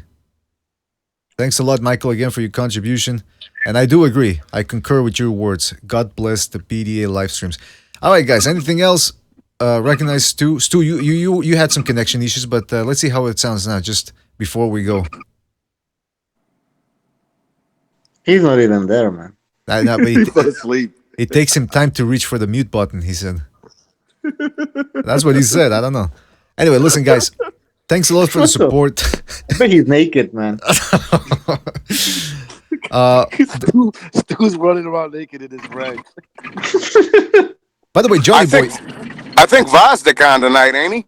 Yeah, Vazdik, and I think Baranchik too. He's fighting Ray Robinson. I think it's today. I'm not sure.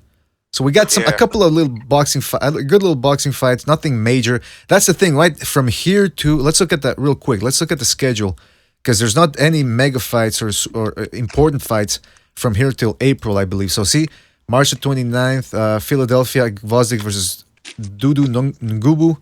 Kavaliuskas takes on Robinson. That's what I meant. Kavaliuskas takes on Ray Robinson in the undercard. That should be an interesting fight. See how Kavaliuskas looks. From England, we already had those fights. Then in the zone, Ryan Garcia versus Jose Lopez. Angel Acosta takes on Ganigan Lopez, I think. That's how you said. And next week, what do we have? Vasil Lomachenko versus Anthony Crolla. On paper, that's not really a great fight, but it is Lomachenko. Let's see what he can do. Gilberto Ramirez taking on Tommy Karpensi. I mean, Ramirez for his first fight at light heavyweight, I suppose we can give him a pass for that one. I know Stu's going to be watching with anticipation Clarissa Shields versus Christina Hammer. Oh, boy. Stu's awaiting that slugfest with anticipation. I'll be watching paint dry when that fight's happening. Okay, come on. See, that's sexist, and I'm not going to have it. Not on this show. Did Clarissa Shields get her teeth fixed yet? Oh, this looks like a fucking ogre. Who would you guys bang, Hammer or Shields? Oh no! I'd rather stroke my hammer than even look at either one of them. So you got from Monterrey, Mexico, on April the 13th, Jaime Munguia takes on Dennis Hogan. I don't know who the fuck Dennis Hogan is. Patrick Teixeira takes on Dormedis Potes, Junior Melowitz. Caleb Truax takes on Peter Quillen the same day on Fox Sports. Is that the same day? Yeah, that's the same day. So you can see, guys, not that much. April 20th, Terence Crawford, Amir Khan, pay-per-view. My God, that's pay-per-view. Danny Garcia versus Adrian Granados on Fox Sports. I think I'm going to watch that one for free and then see how I watch the Terence Crawford. I don't think... Who's going to pay for the Terence Crawford Khan fight here? Not me. Yeah, I'm hijacking that one, bro. I ain't paying for that shit. Bucho, how are you going to watch it? On the radio? On the radio. That's a good answer right there. Cisra Ketsorong Visay versus Francisco Estrada. Finally, we got to go all the way to April 26th to watch a real competitive fight. So that's about it, guys. Daniel Dubois, blah, blah, blah. Carol, April 27th, we see Carol Relic taking on Regis Prograis and Zolani Tete versus Donito Donaire. That's something I'm looking forward to. Yep. So you see, guys, that's the schedule so far. We'll talk more about that. And by the way, so you can see we got slim pickings in terms of boxing. So guys, if you come up with some subjects that we can talk about, we'll do the rabbit thing again. We got to chop up the last episode we did of the rabbit and put that on BDA Live. People in the chat room, don't forget, check out BDA Live. That's where we're going to be posting videos from now on. Anything that has to do with boxing videos, we're going to put it over there. And here at BDA, the main channel, it's all podcasts and commentary videos. So check those out. And don't be shy to subscribe to that channel, BDA Live and BDA. So that's about it, guys. Anything else before we go? No, that's pretty much it. Peace until the next time, man. All right, fellas. God bless. Have a good day. You too, guys. Thanks for coming on board. I want to give a shout out to Stu, Cameron, Recognize, Reverse, Johnny Boy, who were here, keeping things interesting. I want to give a shout out to the callers as well. Next time, we're going to start the calls a little earlier. So don't forget to call in. Don't be shy. Give us a piece of your mind. We're not going to bite whether we agree or disagree. We want to hear your opinion. This is your time to shine, and this is your time to give us your thoughts. All right. So next time I want to hear more calls. The number is right there on the screen.